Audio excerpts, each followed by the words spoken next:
All right, and start recording in three, two, and one. All right, and welcome back to the Reserve Squad Midweek Show, a soccer podcast covering all things in the EPL from a bench perspective. I'm your host, Ben, and we will just kind of get started with what happened last weekend because I'm a little late doing it this week because I wanted to see what happened in the Champions League and a couple of my, I want to say, predictions or how I thought that game would have gone. Also, Liverpool played in the midweek as well, and I'll get to the Liverpool and Aston Villa game.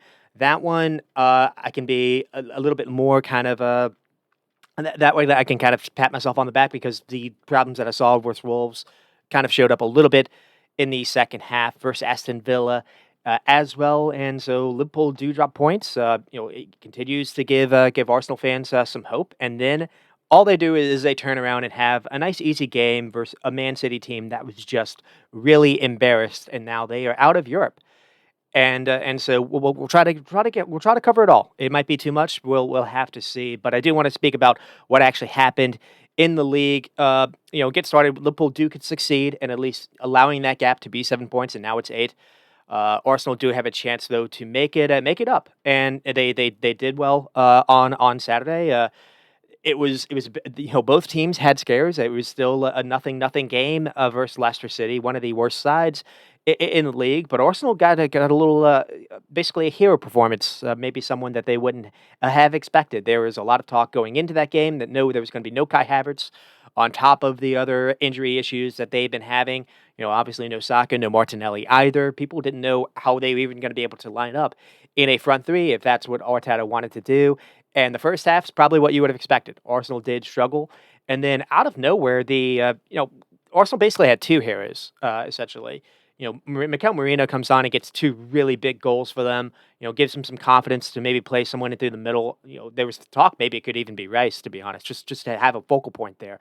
But they also are starting to get a little bit of a star in Ethan Wanyeri. There was all that talk about what Lewis Skelly was doing versus Man City, but Wanyeri, for being 17, he was like pretty much was the only one that was taking on his man every single time he got on the ball and hit the post maybe two times. He was the one that was looking to get the ball and actually make things happen. So Arsenal have to now. How much can you rely on a 17-year-old to carry you all the way through? We don't know. There is talk that possibly Saka and Martinelli could be back by the time that they play Fulham. So in about a month. That to me sounds very optimistic, but we'll have to see. Arsenal have a chance if they can take their business with West Ham. Arsenal, given what Liverpool have on the cards now.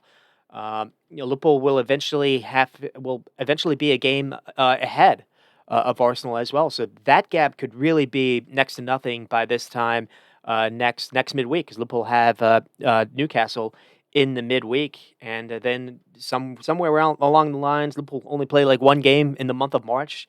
Or at least one league game. They'll have the Carabao Cup, and then there's the international break as well. And you'll have to imagine if there's any kind of injury issues for either of those sides during the international break, that could change the title race as well. So Arsenal fans, given where they've been for the last couple of weeks, have to actually like where they are now.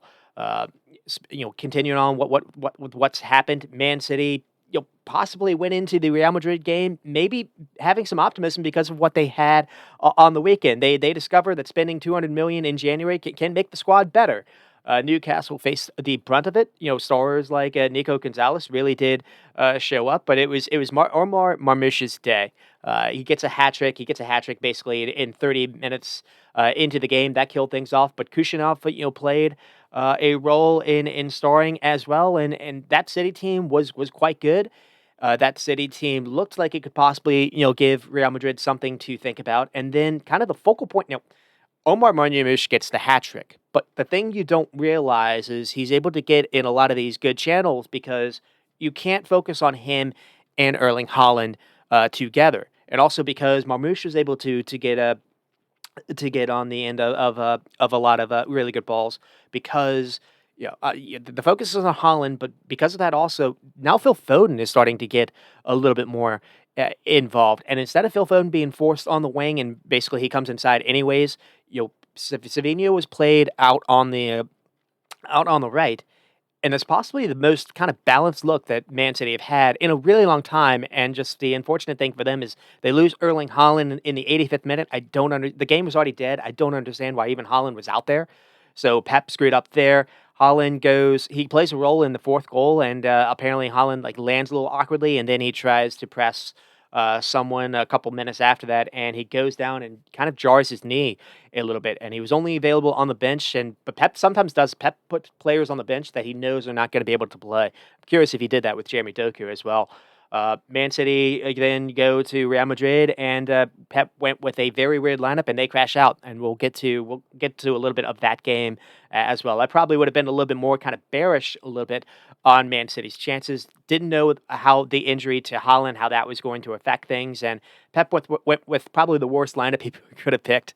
To be honest, and then he loses John Stones at 4 minutes into the game. Don't know how much that would have changed things or not, but it wasn't, because Stones is available. Stones is playing on that first Mbappe chance or first Mbappe goal. Mbappe gets a hat trick, and it's just the path for Carlo Ancelotti kind of book or whatever is going to be written is going to be kind of a piece on someone basically two styles, two ideologies kind of clashing into each other, and Pep's not gonna like the outcome of that in the end, and Ancelotti gets another one over him, but another thing, Ancelotti has better players, and you're starting to see Mbappe really start to come alive, together. You're starting to see that Madrid side that was destroyed versus Barcelona, just a month ago. It's a different Madrid side now. Now, different defenders at the back. No more Lucas Vasquez causing issues. Now you have Valverde that seems to have given them some stability, at least on the right side. Rodrigo starting to come into his form a little bit more. I still not truly sold on it, but at least this is probably one of the better games he's played. He doesn't necessarily score itself, but he played a role in a lot of the goals, a lot of the action. Jude Bellingham started to have a bit of a different role as well, and it seems the attack really is going through Mbappe, not necessarily Vinny Jr. And you're seeing him put away chances for fun again. You signed the best player in the world at that point after winning the Champions League. It's probably what Madrid fans were expecting.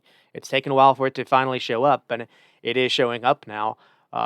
Don't necessarily know if I see them as favorites because I have seen other sides that are a little bit more compact and a little bit better, handling out things out wide, being able to at least force Madrid to struggle a little bit more. And I think as Madrid go through in the competition, Man City are kind of the best team for them to play at the minute. So now Man City's kind of role or outlook is to challenge for the FA Cup. Maybe they're still alive in there, and maybe just to try to secure top four. These injuries, we'll have to see how long Holland's out or not. Now, if they have a game with Liverpool and they can immediately, she'll fix everything, I guess, in that respect, in a week, at least their fans would probably like to see that. Though that would be giving Arsenal some hope, and their fans apparently have developed a little bit of a hate relationship with Arsenal fans. Uh, Man City probably will be fine, at least for the top four, but defensively they can't defend in a high line. Pep's playing in a high line versus Mbappe and Vinny, and that's just not ideal. They lose John Stones. They don't have defenders that can really play from the back. This wasn't Nico Gonzalez is so good versus Newcastle, and you wondered maybe he'd be able to kind of fit a little bit in that Rodri role, and it's not necessarily like he had a bad game, but you just don't see necessarily him being able to help out necessarily defensively. A couple of times he let a couple guys, run through, not doing the best to track back, but just Man City were just an absolute mess, and so we'll kind of focus a little bit on that game when I get to it. Bournemouth continued their magical season as well, and they're kind of chasing Man City now for that top four spot. A little scare versus Southampton, but able to put things to west after a thunderous hit by Marcus Tavernier, and Bournemouth continued to kind of be on the charts for a special season themselves, and not just the players. Andre Iraola is now starting to be kind of mentioned as far as potential moves that clubs could be looking at. Bayern aren't necessarily loving what Vincent Company is doing. Bayern had a little bit of a scare in Champions League as well, despite them having an 8-point lead in the league. And you look at who could possibly succeed Carlo Ancelotti if he did decide to leave. Now, I don't necessarily know how Mbappe would work in Areola's kind of like pressing structure, but you did, Areola is Spanish, so I don't necessarily know if he's on their cards or not. But it doesn't know if he's going to be able to stay at Bournemouth. But that said, Bournemouth get Champions League, maybe. And it's not just him. Like he's got some players that are going to be on the looks for a lot of moves as well. Another team that's been having a fantastic season is Nottingham Forest, and they kind of hit a little bit of a roadblock versus Fulham. Two teams that kind of been really the biggest maybe surprise stories in a good way for the season, but also Fulham have been really good this season too. They haven't have been near the top four like the others, but they've been quietly good themselves. Probably Marco Silva it would be a little bit annoyed that they aren't a little bit higher in the table because they've been playing good football the entire year. Frankly, they just sometimes Jimenez doesn't always finish the chances. Sometimes they have been. There was a Man United game that comes to mind where they probably should have gotten more out of the game than they did. They've had a lot of draws, a lot of chances for dropped points, but here Marco Silva played someone he doesn't always start as well in Adama Traore, and basically he just unleashed them on Nottingham Forest. Nottingham Forest playing a back three, trying to sit in the back, play without the ball, try to look for ways to counter. Played in Fulham's hands. Fulham are a team that probably plays a different way than what Nottingham Forest is used to playing. Fulham were not afraid to cross balls in. I think they had 33 in the game. They had 10 successful ones. And it wasn't until finally Nuno changed it up a little bit where Forest got back into the game. They lose 2-0, 2-1. It felt like for the most part it was an even game after the changes. And so what happened was took off a third center back, brought on Hudson-Odoi. They've missed Hudson-Odoi. Now Hudson-Odoi back in. They can kind of go back to a more kind of a traditional kind of front line attack. So Hudson-Odoi on one side and Lenka on the other with Wood. Then maybe Morgan Gibbs-White in behind. They've been missing that for the last couple of weeks, despite them scoring 7 goals versus Brighton, and they were quite good to end at least in that stretch in the second half, but it wasn't enough. Fulham do enough to win, and who knows? They might have a chance to kind of sneak into a Europe spot. And then another team that's trying to get in the mix there is Aston Villa. Unai Emery has had a little bit of a rut over the last month or so, but they did some moves in January to bring in Marcus Rashford and Asensio, and I mean they're going to be a little bit annoyed that they dropped points here versus Ipswich. Especially Ipswich, pick up an early second yellow card. Full domination. They have something like 26 shots, lots on target as well. They just went up against a hot keeper in this guy named Jason Palmer. Villa didn't win, but you can just see the possible lineup that they can go with now is going to give teams a lot of fits. They gave Liverpool a lot of fits. They have Leon Bailey and Jacob Ramsey and Daniel Mallon as bench options now. Right, but they are missing some key players still that's preventing them from being able to probably be at their best. They missed Barbecue Kamara versus Liverpool. They missed Onana. A couple people that can be kind of destroyers, that can be kind of dual winners in midfield to win the ball back and then allow you to break up ahead with all that pace. But also missing some key defenders at the back. No Paul Torres, no Konza versus Liverpool. They brought in Axel Diazy, who can at least be a decent option to just kind of give some minutes to. Diazy hasn't been able to hit the ground running at Chelsea, so a bit of a lone move. He wasn't terrible versus Liverpool, but at the same time, Liverpool were able to force him into some early mistakes with the ball as well. So Villa would be annoyed that they dropped points versus Ipswich. Ipswich are a team that have actually drawn Villa twice this season, and I think Aston Villa like 8th or ninth in the table, and Emery probably wishes them to be a little bit higher as well. They made that move to get rid of Duran. They brought in Rashford, and you can see Rashford and Watkins having pretty good chemistry together.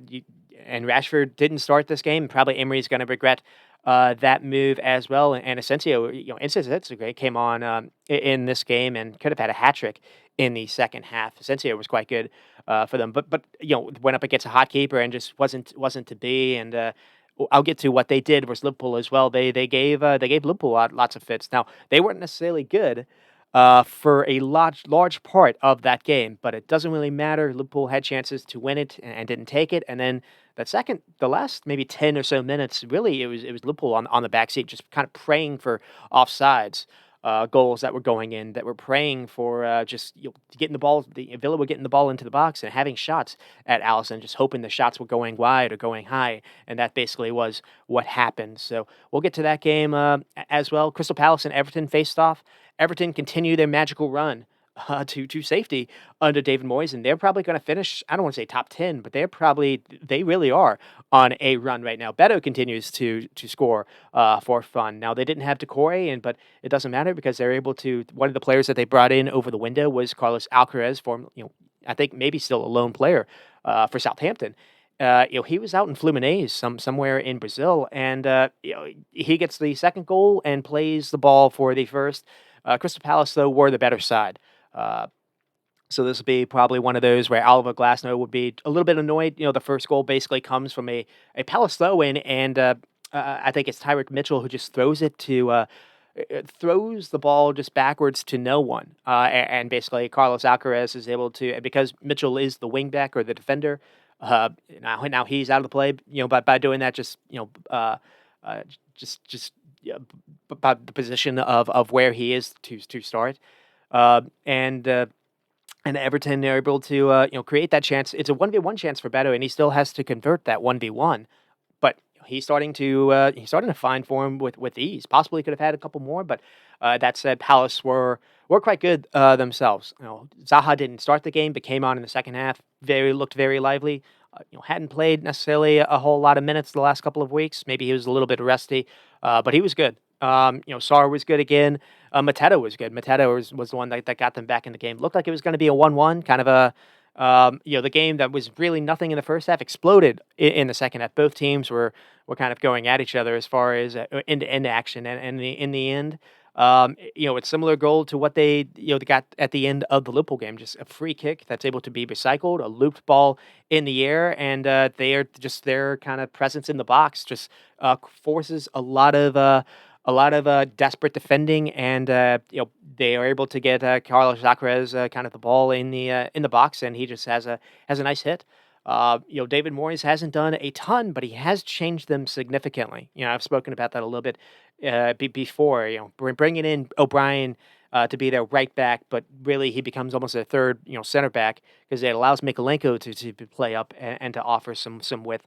They're able to get more numbers into the box. Lindstrom is getting starts, and probably could have had a goal in this game.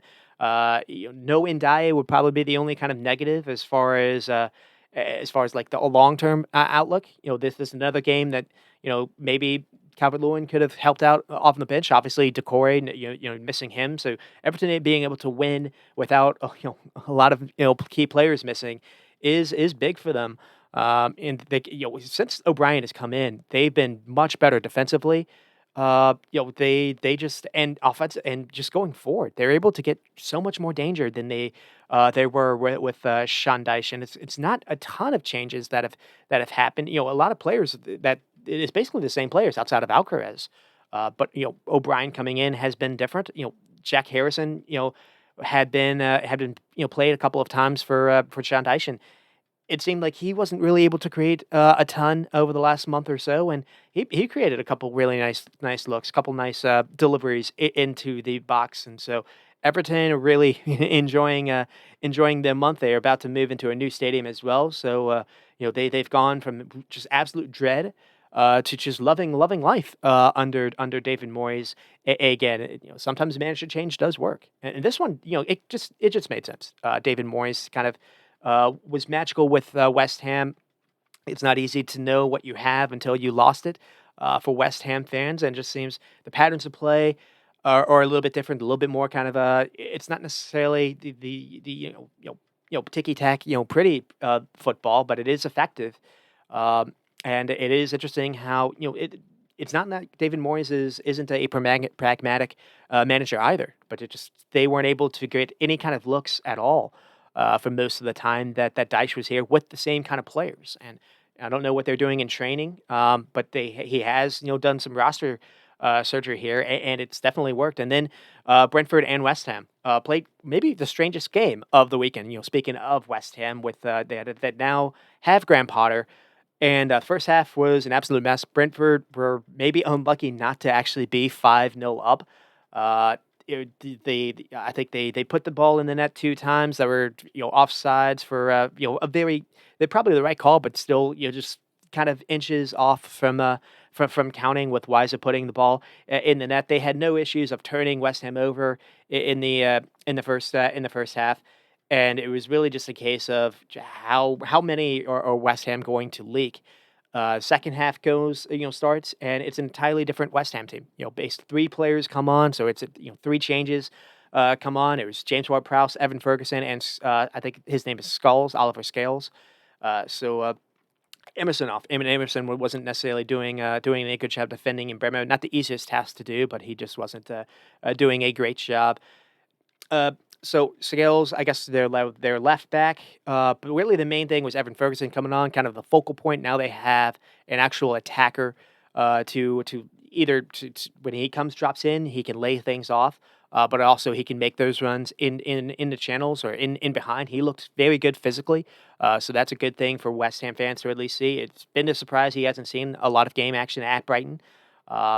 Joining Graham Potter on loan, this makes sense that it's going to work. So we'll see if it does or not. The former Brighton manager that had Evan Ferguson. But really, the real change was James Ward-Prowse coming in. So I think he took off. Might have been Thomas Suchek, but James Ward-Prowse came in and basically started to just kind of control the tempo of all of a sudden West Ham aren't turning the ball over. All of a sudden West Ham are starting to it's minor, but he's able to just get more people involved into the game, and as that happens, now Brentford can't just turn them over, and now they're a little bit worried with Ferguson maybe running behind them, or Bowen or Kudus, and now Brentford are forced to kind of defend a little bit deeper, and now they can't be as high up, and that entire second half was flipped, and West Ham had Brentford in their shadows. The whole game, and just the only negative was they get a lot of looks in that game, and they just only got maybe 3 on target. So a lot of pretty nice defending for Brentford in that second half. The only maybe negative for them is they lose Sepp Vandenberg to injuries, so we'll have to see how that is. They do have someone like Pennick, but Vandenberg and Collins have been very good pairing for Brentford the last few weeks. Lewis Potter having to defend Jared Bowen in the box 1v1. There was maybe a mini PK shout, but for the most part, he did a good job as well. And you know, the Brentford, if you're a Brentford fan, you have to love what you saw in the first half and have to be a little nerved a little bit what you saw in the second half. But that said, 3 points, another win. And they do it in an entirely different way than they showed versus Spurs or Palace the last few weeks. So interesting things there. And then Manchester United played and Spurs played in the last game on Sunday. And they get the marquee game. Wasn't necessarily the worst game, but you can see maybe why both are 14th and 15th. I think they said in the table. United have no bench, no attacking depth. Spurs did, and basically Spurs win thanks to Madison, and then Spurs were able to bring on people like Brennan Johnson. To take off Madison, you bring on to do. So they Kulishevsky, they took off. Anyways, Spurs were able to make more attacking changes. I think Odegaard maybe came on a little bit towards the end. Matthias Tell starts. It was him and Son, and it wasn't necessarily the most spectacular. It wasn't like champagne football. But Spurs get enough thanks to Madison, being able to play. They'd been missing him for the last couple of weeks, and it's just a tap in. But he's in the right position when the ball basically finds him. So all the work happens before the ball gets to him. So he he reacts faster than De Ligt or anyone else on Man United's side after an Onana spill. Bergvall gets the ball and basically has a quick shot out of his feet. So good play by the youngster Bergvall. Garnacho had moments here to maybe make it a 1-1. Man United weren't necessarily terrible as far as chance creation. Garnacho, a different day probably does score. Rashford in some of these instances probably would have scored as well, and Rashford now has joined a different team. I don't really That'll probably be most of the things I kind of focus on when I get to Man United. But also, Jed Spence had to be switched on for a couple of these, or otherwise, either Rasmus Højlund or a couple others. I think maybe Casemiro probably would have had gotten the ball into the net. A couple really big blocks by Jed Spence, who continues to have a really good run of form for Tottenham and Ange Postecoglou, playing a little bit out of position. Playing at left back, and that's probably not the spot he would prefer to play in. But he's quite good. He's showing some defensive awareness, but also when he gets the ball and he's able to go forward, he's quite a threat as well. He played early on in the first half. He made a bit of a run and a cross into the box where pretty decent dangerous moment for I think Tell or Son. So he continues to have a pretty good campaign since he's been involved, and Spurs are starting to get a little bit healthier now. Now it's not necessarily all sunshine, but apparently Van de Ven is closer to returning. Danzo has come in and been a decent signing for them at least. So you have some cover a little bit at the back. Romero and Van de Ven, you could probably get them. Apparently, they said Udogi's close to returning as well, and they're only missing Solanke. So Spurs probably have to really like where they could possibly be in Europa. But they'll have to get through the first draw, and they'll have to probably get through the international break, and then by the time March comes around or April, if Spurs are still alive, they have to still like what they can do in this season. So possibly still some optimism for Tottenham.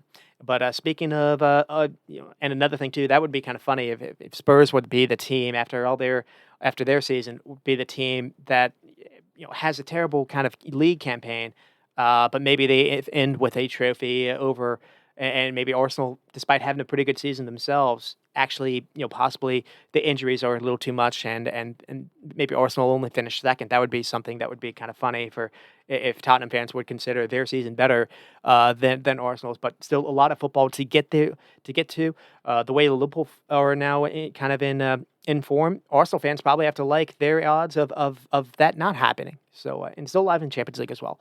But anyways, we will get started with Arsenal and Leicester. See how we're doing for time with that kind of update, and it's not too bad. Uh, I'm not going to necessarily focus much on the game because not a lot really happened. Arsenal basically leave it late with Mikel Merino scoring two in the last 10 minutes of the game. Again, all that talk about I have Mikel Ronaldo in my notes, but all that talk was all about the injuries, and they lose Kai Havertz long term on that Dubai trip, and they didn't bring anyone in January, and that was starting to be kind of a question as well. Spurs brought in Tell, Colin Muani moved to Juventus. There were people that did make some moves. Arsenal kept their powder dry. You were wondering, would this kind of be a problem? And the last time we saw them, they've been crashing out in the Carabao Cup to Newcastle, 3 days after smashing Man City. So Arsenal fans they didn't really know what to expect. And no Martinelli in this game as well. No Saka, no striker. And the front line was Wenyeri, the 17-year-old, Trossard through the middle, and then Sterling. And this did not work. Sometimes it was Sterling through the middle as well. And this did not work out at all. Sterling is starting to be a player that you just look at, and his legs have just gone. Unfortunately, this is someone that arrived at 17 and just played all the way through his years, and he's only 30, but he's an old 30, if that makes sense. And you have to, if you're an Arsenal fan, that has to worry you probably more than anything else. So Sterling doesn't even look like he can help you off the bench. He looked entirely lifeless. And then it was Odegaard, Rice, and then Party in behind, Timbers, Saliba, Gabriel, and Marius Lewis Skelly. I still think Scully actually has a pretty big block, but I still think you have Calafiore. I don't understand why he's not being played a little bit more. But Scully, to his credit, I did have a giant block because right before the first goal happens for Leicester City, uh, right the first goal happens for Mikel Merino. Leicester City have a rare attack as well. I think it's Andre Ayew that's able to get a counter going. Now, there's someone in front of him. Maybe it's Timber that's doing a pretty good job, at least defensively there. But they're laying off just a tad, and Ayu's able to thread in something into the box. Raya misses it. It's going back post, and there is someone at the back post ready to tap it in, and Lewis Skelly has a gigantic block. And then just a couple minutes after that, Arsenal able to go upfield. And then after something is recycled, I think it's when Yuri as well is able to. Or no, it might be Timber. Someone's able to get a cross off into the box, and finally Arsenal have someone in the box to someone in some presence to meet a pretty good cross, and it's picture perfect for Mikel Marino to put away, and he does. And then at the end, I think it's Trossard's able to lead a counter, and then just a ball crossed in back post is also able to meet Marino as well. Arsenal were not good, but they're able to get away as well. Leicester also were not necessarily good. It wasn't like Leicester were hanging. It wasn't necessarily like Leicester were unlucky here. They a couple of moments now where they just a few games in a row now where they just can't get any kind of attacking momentum going. Did they get a couple chances in the first half and just a couple? There's a cross into Ndidi. Probably he could do better on the header. Just misses wide, and then there's a volley, and that's kind of the only that's really it. You had Jamie Vardy completely by himself, and you're watching that, and you wonder, could possibly Vardy and Patson Daka maybe play together? Could you find a way to get Brunette or Mavilavidi kind of involved a little bit sooner than you did? Bobby Reed and Andre Ayew, a little bit more kind of senior veterans in this kind of case, but they don't necessarily offer you the most, going forward. As well, maybe when they get when they can get chances into the box, maybe they can convert there. Ndidi and Zamari played okay. And then you look at the back, and that's where the issues happen as well. Uh, Phase continues to kind of be hit and miss, more likely miss than not. James Justin was playing okay, but then he had to go off, so he was subbed off for injury. And then Okicelli has come in. It's not Connor Cody. It's not Vestergaard. You understand because those players haven't necessarily been good either. But Okicelli plays a role a little bit in Arsenal's first goal. It's a terrible clearance. It's one of those desperate moments, but this is coming at a time when Arsenal is starting to apply a little bit more pressure as well, and just a perfect ball crossed in. Leicester probably could have done better to mark Mikel Marino, but by that time it's all kind of done. So this is that's all the stuff to really talk about in the game. Probably mentioned Marino. Probably the main kind of thing as far as if you're an Arsenal fan were two of the best chances in that game came from Wanyeri. Wanyeri getting the ball and immediately looking to take on his defender, take on his fullback, whether it's Christensen or someone else, to make him miss. Not only crossing in towards goal, but also trying to get to the byline as well. You also see some really nice crossing by Wanyeri. There's a moment in the first half where I think maybe it's Rice. A really nice ball into the box where Rice probably could have gotten the first goal there. So Arsenal leave it late. It's the second time in this season where Arsenal left it late versus Leicester. So probably just going to be pleased not to see Leicester anymore. But really, the game changed in the second half. So you have that moment when IU has that cross, possibly could go in. Lewis Skelly is the hero there, and then seconds later, the other young player plays the killer cross. It's either him or Timber. It might even be Wanyeri for the cross. 6 shots, only 2 on target versus 11 and 5 for Arsenal. 0.22 xG, and then Arsenal 1.3. Arsenal had majority of the ball. It's what you expect. There was moments though where Arsenal had 90% of the ball. Leicester were sitting off. They didn't really have any kind of play to win the ball back. But the other thing too is they didn't have an ability to counter. Jamie Vardy, if he was 28, would be able to do this. At 38, you can't really rely on him to make a run down the channel every single throughout the game. He has to calculate how often to do it, and so that's why I'm wondering, can you find a way to maybe play both of them, Vardy and Patson Daka? Find a way to get some pace next of Jamie Vardy, because if Vardy sniffs a chance, he's going to get one, but he's not able to get on the ball enough for them to really have a chance. And Leicester do seem to be a team that's going to go down, and one kind of thing to talk about them is it's a little bit unlucky for Van Nistelrooy to have taken this job. He had that run with 3 or 4 games with Man United, and it's surprising that Man United jumped to immediately do Ruben Amorim, where now they pretty much have to do commit a long-term kind of project to him now.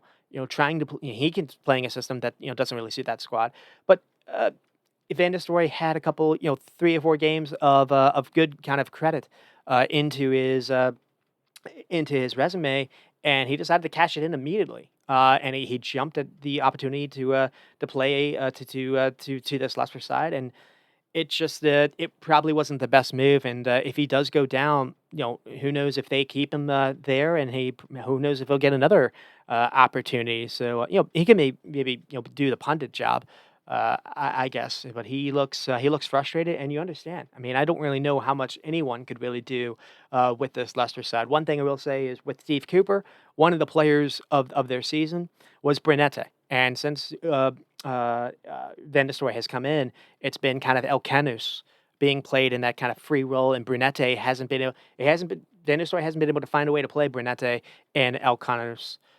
So just and at the back, Van Nistelrooy has tried a number of center back pairings, and just whether it's uh, Connor Cody, whether it's Vestergaard, whether it's Valfaze or Ocacelli, it's all kind of gone bad for them. But quickly going to Arsenal.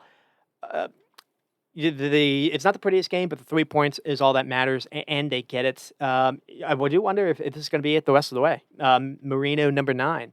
Uh, but one thing that I'm thinking about, the schedule, it looks really brutal on paper, but if you in context, I don't think it's that hard for them. Chelsea look a mess right now, and they have injuries everywhere. Man United likewise. West Ham are a mess right now, but what they showed in the second half, maybe that can change a little bit. Declan Rice has weird games versus West Ham sometimes, but that said, Arsenal destroyed West Ham 5 goals the last time they played, and last year I think they had 7. So 12 goals aggregate the last 2 times that they faced each other. But it is a different West Ham side. Graham Potter with James Ward-Prowse and Bowen and Kudus and Ferguson. Maybe they can turn something around. I don't really have a whole lot of hope, but after that, they have a pretty decent string of games, and then they turn around to April, and it's Fulham. But it's Fulham at the Emirates. Now, Fulham have already taken points off Arsenal. Fulham looked like they could possibly be the team that makes Arsenal kind of struggle a little bit, if they don't have their main guys back by then. But we could get a chance where we get to April, and maybe the title race might even be just kind of maybe Arsenal are in front. The way that Liverpool are going, I'm kind of getting ahead of myself, but that's the way I'm kind of looking at things. We'll have to see how when Yuri is able to handle, probably a lot of people praising him this past week. Now he scored versus Brighton, and then immediately because of the extra game load, immediately had an injury. So is he going to be able to? He's only 17. Is he going to be able to be able to play and feature for them every single game week? He almost has to, because he's a difference maker. It's one thing to just be playing at a senior level at 17 and just kind of being someone that doesn't make mistakes, someone that can be a professional. It's another thing to be a difference maker, and it looks like he was my man of the match. Uh, someone that can take people on 1v1, looks to basically fearless, not hesitate to run at senior attackers. He's got a couple of goals now as well. A couple of goals in the Carabao game. Difference maker here. Scored versus Nottingham Forest. A couple of these were in kind of when the game wasn't necessarily dead. I think for Forest it was late. For City, I think he came on and scored, and it was late. But who knows? Who knows what's in store for Ethan Nwaneri? And then we get to Man City and Newcastle, and it's 4-0. They had that kind of stinker in the last few minutes versus Madrid, and one of the key reasons was Ederson. And funny enough, Ederson actually had a really nice bounce back game versus Newcastle. Man City get the Egyptian kind of prince, I guess is what people have been calling him, because Salah is the king. But they signed Mo Salah's international teammates, and he had an announcement game here. He gets a hat trick in 30 minutes, and it just looks. A couple of these maybe were a little lucky on the finish, but it's the directness and the runs behind, and the ability to create a look near goal where you see someone special here. It's what he was doing in Germany as well before he was signed. Went for lots of big money. You still don't really know how he's going to be used, but Man City maybe saw something versus Newcastle where they thought Newcastle probably going to sit deep. They have maybe a slower back line. They used Gvardiol to actually be a little bit higher up to offer some width, and that actually created that allowed Marmoush to play a little bit more kind of inside centrally. But the other thing too is you always have Holland. And one of the things that's been happening over the last few games is Holland has tried to everyone's talking about Holland never having any touches in the game. Holland has tried to be involved in build-up play. And the issue is sometimes he'll make a run into towards the ball and he'll lay something off and then someone will look up and no one has taken the space with Holland. Holland will usually bring a center back with him and no one's making a run, behind him. And finally, Marmoush is a player that's going to look to do that. So they have someone that can make these runs in behind, other than Holland. So now you can kind of switch it off and play off each other. And you saw that maybe for even the first goal. But the other thing too is the other thing that they did is they had something like 5 or 6 people because they were using Phil Foden as well to come in and help out for build up play. And it got to a point where they made Newcastle have to convert, or push up something like, 7 guys, really high up if they wanted to mark everyone on Man City to stop them from doing the build-up play. And so all that was doing is a lot of it was kind of diversions to, get a lot of people up forward. That way you have fewer people to defend at the back end. And just one ball over the top, allows them to get the first goal. And then from there, Newcastle were really against it. Newcastle really against it from basically the start. I think they had like 6 shots, maybe 2 on target the whole game.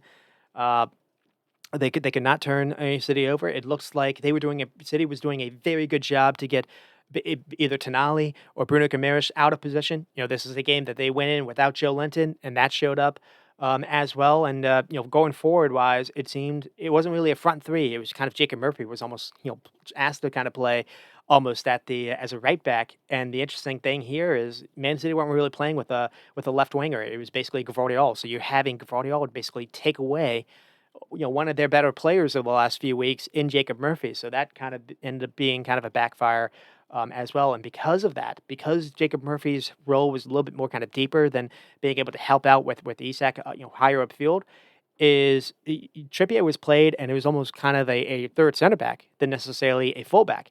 And the issue there is Trippier was not able to handle Marmoush at all. This is Eddie Howe was able to do this versus Arsenal, and maybe he figured he could probably do the same thing versus Man City side. Maybe he thought this is going to be a City side that's going to be vulnerable, and he got a Man City side that we haven't seen all year. Essentially, Marmoush starts for them, offers them something entirely different. Phil Foden was able to play through the middle because Savinho was played on the right wing. And Man City actually get one of the goals because Savinho is able to take on Lewis Hall like he's not even there. So they get some creation from the wide area on the right side this time, and then a cross back in, and Marmoush is there for the finish as well. And so because you have Savinho playing on the right, now Phil Foden can play through the middle, and he's not hurting you.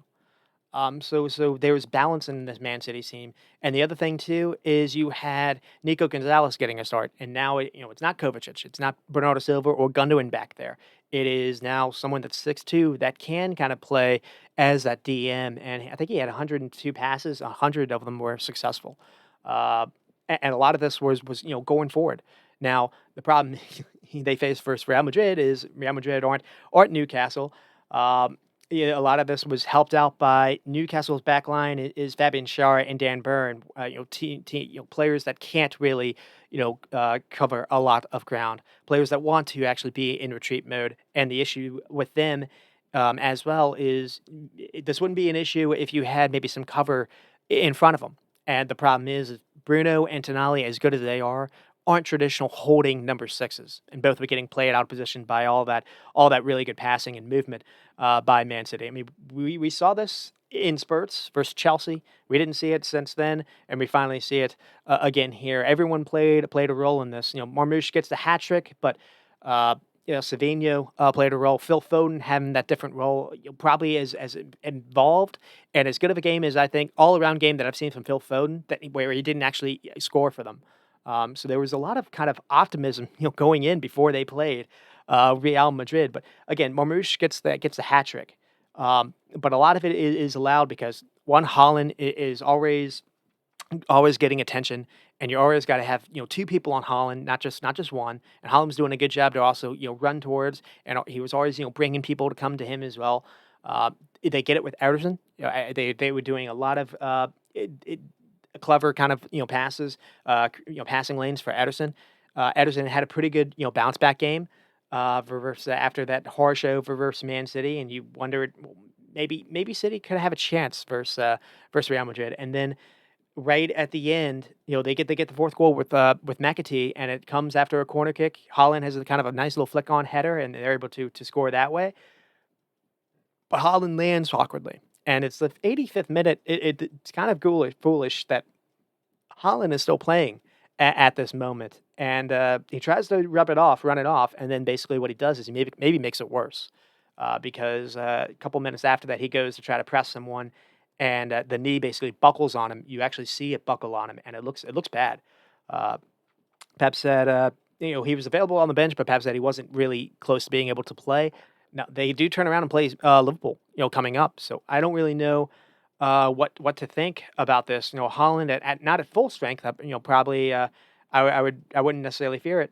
The interesting thing is there's been kind of this thinking out there for a while that Holland makes them worse because it's not really a Pep player. You've got Pep's kind of system, and then you have just Holland kind of that round peg in the square hole.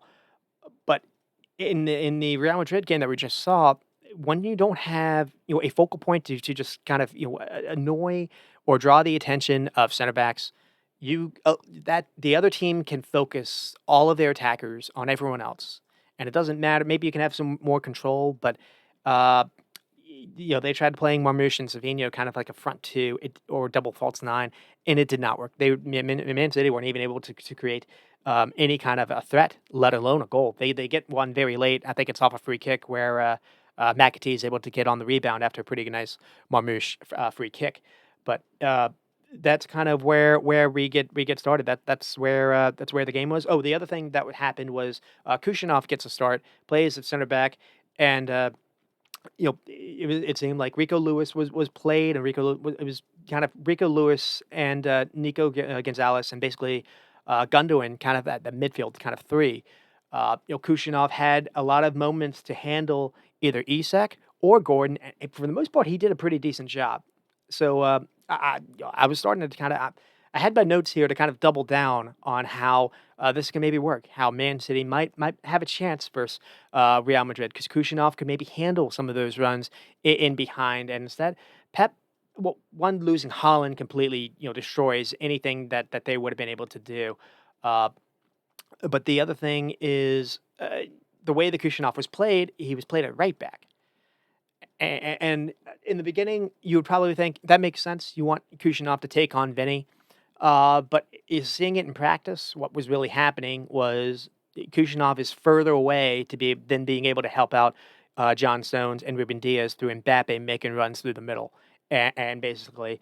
With 3 minutes into the game, and Man City are already down 2 goals in the aggregate. So the question is, would Man City have a chance? Would maybe how would missing Holland allow Pep to be a little bit more creative? And the answer was just not good in general. So we get to the Madrid game. It ends a 3-1. I think it's 6-1 aggregate or 6-2 aggregate. Maybe it was 6-3 aggregate. I forget. Anyways, yeah, I guess it was 6-3. Mbappe with the hat trick is kind of the highlight here, the headline. Just again a ball over the top kills City's kind of game plan. They set up to basically have the ball, not really to threaten.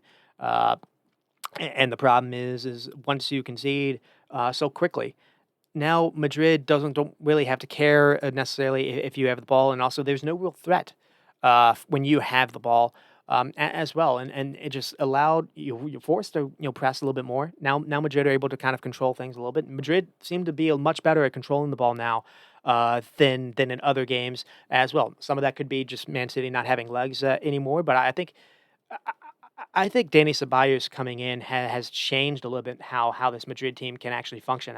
For the longest time, I've wondered how without Modric, that midfield can't find those balls into those creative players. Danny Ceballos coming in has changed all that.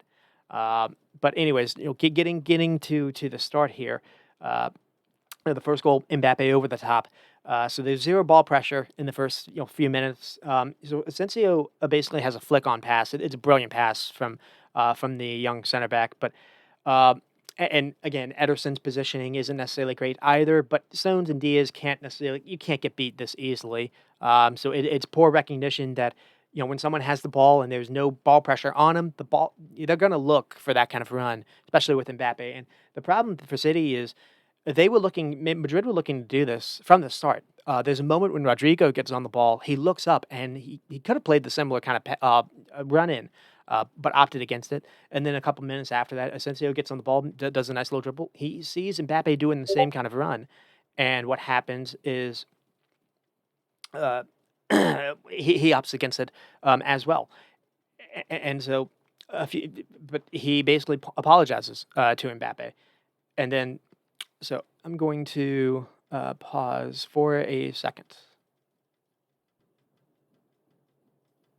All right, and continuing on. Well, let's see if I can put that back in.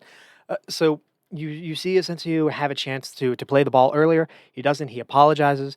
But Man City don't recognize that this is going to be an issue, and basically, a few minutes, or maybe basically seconds after that, he does get the opportunity and plays a perfect ball. So Pep went with something, and again, Ederson's positioning is just completely out of it. I think you saw this in the first game as well. There was a moment. It was one of Real Madrid's opening attacks where uh, I think it's Valverde gets on an opening ball, and it's either Ruben Diaz or it's someone else that basically is just completely dusted by Vinny Jr. So it wasn't Mbappe in that case. But Ederson comes out, and maybe not the best kind of positioning there, and then Ederson basically fouled Vinny Jr. and it would have been a sending off, or it would have been a PK and possibly a sending off. But Ederson was saved by the offsides. No offsides here.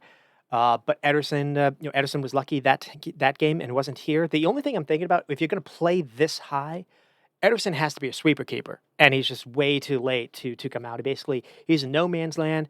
The ball is bouncing perfectly for Mbappe. The pass was inch perfect, and Mbappe just basically volleys it and is able to just basically pass it into the net. And so the setup, it was already kind of puzzling. The setup is also really narrow. The Madrid have all the have basically all the wings, all sides on the field, kind of covered here, and you have Man City being very narrow. We saw this in the first game. We've seen this for a couple of games now, where Man City feel like most teams attack through the middle, and Madrid are kind of one of those that doesn't necessarily do that. So they get exposed just really early, and then they get the second goal with Mbappe as well. He just sits down Gvardiol. But the story on this one is also how just one switch by Tchouaméni is able to not only find Valverde a wide open, but also Rodrigo. And I guess Bernardo Silva is supposed to be the one in this position to kind of cover the distance here, but he has way too much ground to cover for his legs now. You're playing Bernardo Silva, Foden, and Gundogan almost kind of together in midfield, where that just that just doesn't necessarily make sense. Now, maybe Pep was limited in what he could pick, but I don't necessarily know if I buy that. If Doku was available, I would have played Doku. Uh, I've already kind of talked about it. There were things that Pep possibly could have done. Now, him missing Jack Grealish, possibly hurt them a little bit. They lose John Stones after that Mbappe goal. So on comes Nathan Ake. Ake, you figured maybe would actually be okay. Ake can maybe help Ruben Diaz a little bit on some of these runs. And the problem for the second goal is Ake is caught playing out of position. So, but it all stems really from the beginning. One ball from Chouameni, it's a great hit by him. He gets the ball into his own box, and he sees just there's no one open on that wing, and so just a switch is able to find find Rodrigo and Valverde, and basically Rodrigo has a number of options here, and he kind of maybe chooses the wrong one. He waits for Jude Bellingham, who arrives, and then when Jude gets on the ball, he just sees Vinny coming from the corner of his eye. making a run from the left side of the field towards the right, and basically he's made a 60-yard jog to do this, and no one on Madrid has followed him. And so what that run does is now that forces Ruben Diaz to recognize to run out, and so Vinny has taken Ruben Diaz out of the picture. And then when a ball is finally crossed into the box, there's no Ruben Diaz. There's no Ake is played out of the picture too, and the problem for him is he doesn't see that Rodrigo is running by him, and he doesn't follow him. And now Rodrigo's into the box, he completely free, and now Kushinov, the young Uzbekistan center back, is forced into a 2v1 where he has to decide, well, do I stay with Mbappe or try to go to Rodrigo? And he tries to go to Rodrigo, and Rodrigo just basically nutmegs him with a nice little clever pass. Carvalho is able to get back towards the very end, and basically he dives, and Mbappe just kind of fools him with a little roll, and then he's able to finish. It's there are a number of things that kind of that were an issue here. Nico Gonzalez and Gundogan probably could have done better to at least stick with Rodrigo. You can't let Rodrigo get into the box, and that's what I mean. Why Rodrigo actually maybe does get credit for the assist. I said he didn't play a role in any of the goals, but he gets the goal basically comes from his kind of decision making when he first gets onto the ball. He could play maybe Jude Bellingham to make a run into the open channel, but if Jude Bellingham does that, it's not really the threat. But Jude Bellingham getting the ball where he does, and then he waits for the run that Vinny makes, that completely frustrates and it makes Man City's relatively stable and compact kind of back line into a complete mess. Uh, and that's just if you have a team that can run and that knows what kind of runs to make off the ball, you can create a set of danger that just it's impossible to predict, unpredictable, I guess you can say. And Pep isn't used to seeing this, whether or not it's in the EPL or just in general. And then again, not a lot of teams are built the way Real Madrid are, though you can argue some of the teams are starting to copy that. PSG would be one when you look at what kind of runs and attack. They don't really play with an out and out striker. They play with Dembele through the middle. You already spoke about PSG last week, but so it's 2-0. Now it's basically 3-0 aggregate. That really is the tie done and dusted. And it's not like Man City were able to flip a switch and all of a sudden make Madrid kind of have to uh, bite some fingernails in the second half. If anything, it could have been a lot more for Madrid. City were a dead animal basically in that second half. Valverde with a ball into the box nearly finds Mbappe. There were a couple of Rodrigo was getting on chances as well. Vinny was getting some pretty good looks. If anything, Ederson was the busy keeper still, and eventually they are able to get the third. And the thing for Madrid fans is Mbappe scores 3 goals, and all three are different. One from the left, one through the middle, and then run on the right. And here comes from a moment where I think it's Valverde who just finds him on the right side of the field. No one's marking him at all. They're against City are defending narrow. So you're leaving that space out open. You figure, well, once the ball gets out there, then you can run out and try to do something. But the problem is Foden's the person that runs out to try to do something, and he gets cooked. There's a just one little kind of step over, just completely freezes Foden, and then Mbappe just goes past him. He's able to go receive the ball from the wing, but he's able to carry it into the box, and then from there. He just has a brilliant left foot shot that just finds the corner. Ederson probably could have done better, but damage was already done. So Mbappe scores in one side of the field to the other to centrally. He gets 3 different kinds of goals, and he is the star. He is the one that gets the headlines. Uh, but the thing is Madrid just as a team look much improved than what we saw just a month ago. Now, is that just a case of Man City kind of playing into what they want or not? We'll have to see if they get Leverkusen. I actually really do like that to be much more competitive. I feel like Leverkusen can do a better job of at least defending the wide areas, and maybe they can have someone like Frimpong to take on Mendy, maybe kind of get at him that way. You have a bit of a creative player like Wirtz. Uh, uh, but we'll have to see if Leverkusen can get that draw. The other thing too is they have Tapasoa, they have Ta. Uh, they maybe have better you have Higincape, maybe better defenders that can handle kind of that defending that ball over the top. Those runs in behind the way more than the Man City were kind of built to do. But anyways, looking at what Madrid have built up here. Rudiger wasn't able to play the first game. He's back in this game and was quite good. Asensio, didn't know if he was even going to get the start with Rudiger, coming back in, and gets the start. And it's Chouameni that now is played back in where he likes playing in midfield. And Chouameni had probably his best game in a very long time. But I think maybe the reason for that is he has a partner now that he can look at that is very, very good at recognizing where the open space is, someone that can receive the ball and someone that can kind of dictate things, someone that's not always just looking to go long, but someone that's looking to try to basically do what Luka Modric has been doing for them for a very long time, or even a Tony Cruz, and it is Danny Ceballos, and it's not someone you would have expected to say just a few months ago. The only people, if you follow the EPL, the only reason you would know Danny Ceballos is he had that stint at Arsenal that didn't always go too well. He's been on their roster for a couple of years now, but he hasn't always been playing, and Carlo Ancelotti has finally given him the keys, as they say.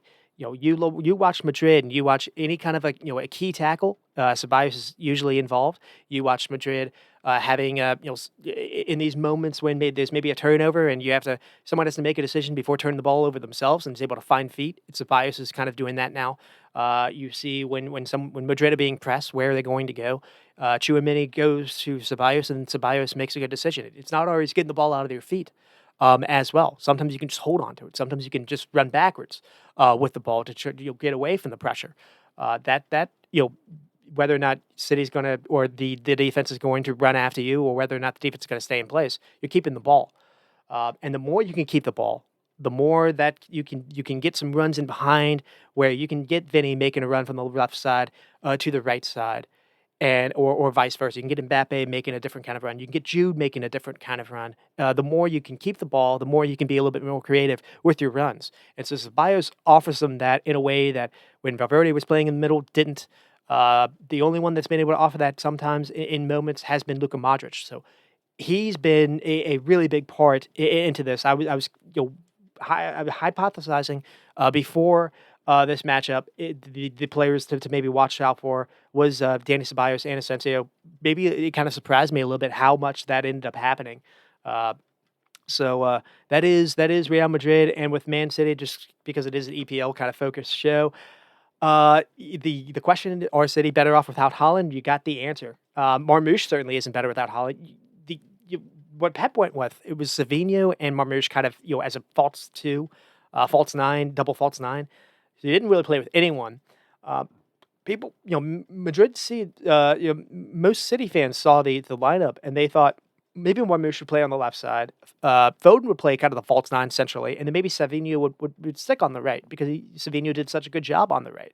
And instead, it was those front two, and then behind them it was Bernardo Silva, Gundogan, and Foden. Three kind of immobile players, three players that are very good technically with the ball, but Bernardo Silva is not going to be able to play through the middle and also defend out wide. Gundogan likewise, Foden likewise, and so it was just so easy for Madrid to find a way to get balls into that kind of space where that would be where they would relieve pressure. You get the ball there, and then you can maybe move the ball upfield a lot. So defending narrow, so the wings were open. Nico Gonzalez didn't really have a lot of help near him, and he struggled a little bit than in the other game. So it wasn't, and on top of you playing a high back line that doesn't really have a whole lot of legs in that team. So you lose John Stones early. That helps. No Holland here. No Rodri. That continues to be saying, and Kevin De Bruyne doesn't play this game, though I don't really know how much he would have changed. But those are four players that probably have been meant the most to Man City. Maybe you can include Phil Foden, but those are really the four players that have been Man City for the last three years or so. Since Holland joined. And so obviously not having all four, factored in. But the way that Pep went about this was weird. If Doku was fit, I would have played him. I already spoke about that before. Doku on the left, Savinho on the right, and you at least have people that would at least defend on the right wide channels, but also be able to do something when they get the ball. You'll force Madrid to defend out that way as well. It was too easy for Real Madrid, too easy for Chouameni to have to play in the middle, and all he has to do is go to ground, and he's more physical than all those three that combined. Probably Tchouaméni's best game in a really long time as well, playing in the position that he likes. Camavinga was the first one. Played in the first game, had some issues in the first half, was better in the second half. Camavinga doesn't really start in this game. Tchouaméni able to play in the position he likes. You're able to get Rudiger back, and you're able to keep that Asensio guy. Uh, they were better defensively. So that is Madrid, and that is Pep and City Ball. The last thing to say here is his his style of playing isn't working anymore. It's not just Real Madrid. We're seeing this at Bournemouth, Forest, someone having success of not necessarily in the same way, but kind of. And then Villa. Villa have the makeup, and PSG as well. Get the ball quickly upfield. Don't mess with these 600 passes. Don't mess with this stagnant where you have to have everyone kind of in a stuck position. Have players in a free roll. Um, get the ball up quickly. It's not even playing for the counter necessarily. It's just get the ball quickly upfield and then try to allow attackers to make quick decisions. If you lose the ball, that's fine. It's an open game. You can handle that if you have built a team to do that. Pep has decided to not really build a team to handle the modern way of playing, the way to defend transitions, but also to create transitions. City can't turn the ball over the way that they're conducted. City can't defend out wide. City can't create out wide. And it's a problem. Now, they've spent $200 million this window. We still haven't really seen Victor Rice. So maybe he'll eventually, get some game time. This you're playing without Holland, playing with your kind of your top players. No Grealish as well. Obviously, if it factors in, but the if you're a Man City fan, you have to be a little bit concerned because you're not always going to have Holland, and so here's a chance to see what Pep's idea is in a game that you were only one goal to start, on one goal down to start. This isn't the most, or it shouldn't have been the most kind of deficit to at least make it competitive, and they just. It's one thing to go against a hot Mbappe who really does look like the best player in the world again. Him and Salah. I'll still I'll give Salah props, but it is one thing to just kind of see go up against a hot attacker. I think they made it too easy. But then again, that maybe I'm being a little harsh. And then one kind of thought on Newcastle is you see the limitations in the squad because of the no number six, no kind of standing DM to protect the back line. I think I have a feeling if you go back and look, those moments when you see Bruno Guimaraes and Tonali being upfield, you see Joe Linton holding in place, and Joe Linton is there to kind of commit a foul to win the ball back. The communication was a little bit off in this game. It was Joe Willock played instead. He did not have his best game. He was just running out of place everywhere. Bruno and Tonali, they were running out of place everywhere as well. So you see the limits there. That's a big problem because you can't get help on the back line because Dan Burn and Fabian Schär don't really have the legs to be able to do that either. It worked out against Arsenal because Sven Botman was playing and they were basically playing deep, and then they're basically playing for balls over the top. So you're not able to do that, not able to handle the way that Ederson was able to manipulate the ball. Unlike with Real Madrid, Ederson was able to play well versus Newcastle, and so that is just kind of where we are now. The thing that I'm looking at is wow, Newcastle look terrible, but I have a feeling they will look a little bit differently when we get to the Carabao final in a month, especially if Joe Linton is back, especially if Sven Botman is back. And then I'll move to Brentford and West Ham. This one ends 1-0. Could have been a lot more with Kevin Schade getting the first one. Very weird kind of goal where it looks like the keeper actually had saved it. Maybe Kevin Schade even has the worst hit in the beginning, but he everything was about Brentford just being able to force West Ham into turnover after turnover. The other thing that was happening was uh, Thomas Suchek was he was supposed to be kind of Edson Alvarez's kind of partner a little bit, and what he was doing is he was kind of going a little bit higher up, trying to look for the ball, and then when you're turning the ball over, now you're a defender short. And West Ham don't really have attackers or defenders that can play in a high line to help out either. So it was just way too easy for Brentford to get looks, and they got a ton of looks. And they basically West Ham was saved by a couple offsides calls. So that's kind of where the first half went. You just figured it'd probably be about more of the same. And then the second half is entirely different because one, Graham Potter makes a lot of changes. So brings on Evan Ferguson. Now West Ham have an attacker, have a striker to actually play with. Now Paqueta can actually go back to his preferred role and play a little bit differently. And you see Paqueta kind of come to life a little bit more. You see Paqueta being able to get on the ball and be able to find kind of feet. Paqueta is able to get more involved as well because you bring on James Ward-Prowse, who has been on loan at Nottingham Forest and for some reason hasn't been able to play at Forest. For some reason, I don't really understand why he was on loan either. And he was one of the better important players for them last season. We haven't seen him at all, and he looks. The note I have here is he looks like a Spanish midfielder. The way he was able to get on the ball and just kind of just control the tempo. Not always going forward, but at least what he was doing is he was never turning the ball over. Uh, and the more you can do that, the more you can kind of dictate a little bit how when people make some runs, you can force the other team out of possession to react to you a little bit more. And Brentford went from being able to do whatever they wanted, just being able to be within 5 yards of a West Ham player, from being able to force a turnover. Whether they go long to no one. Paqueta's playing at striker in the first half. You're not going to win any of those battles. So it's just turnover after turnover where Brentford are able to, basically counter. The second half, Brentford were not able to turn West Ham over, and the kind of the opposite happened. West Ham were able to get a lot of the ball kind of just stationed in the Brentford corner, and you start to see a couple shots here and there. And now, not a lot of them were actually forced into basically scared the goal. But what they were doing is lots of blocks. Were going out for corner kicks. You'll get a couple, like basically 3 or 4 in succession in a row, and so there's a lot of pressure on the Brentford goal. Uh, and so the only kind of negative to kind of in the game for Brentford, they lose Vandenberg. I think going into a challenge with Jared Bowen. The positive for Brentford fans is it was knee on knee. It was contact, but he did have to go off. It looked like he was holding his knee, but possibly it could just be kind of a bone bruise than necessarily something else. And it was a contact injury. But the moments for and then there was maybe a moment where I think Jared Bowen and Lewis Potter possibly go to ground in the box. It's not called. There was a moment when Evan Ferguson makes a really nice run into the channel. It's found by maybe Bowen. It's found by someone that has a nice little floated ball.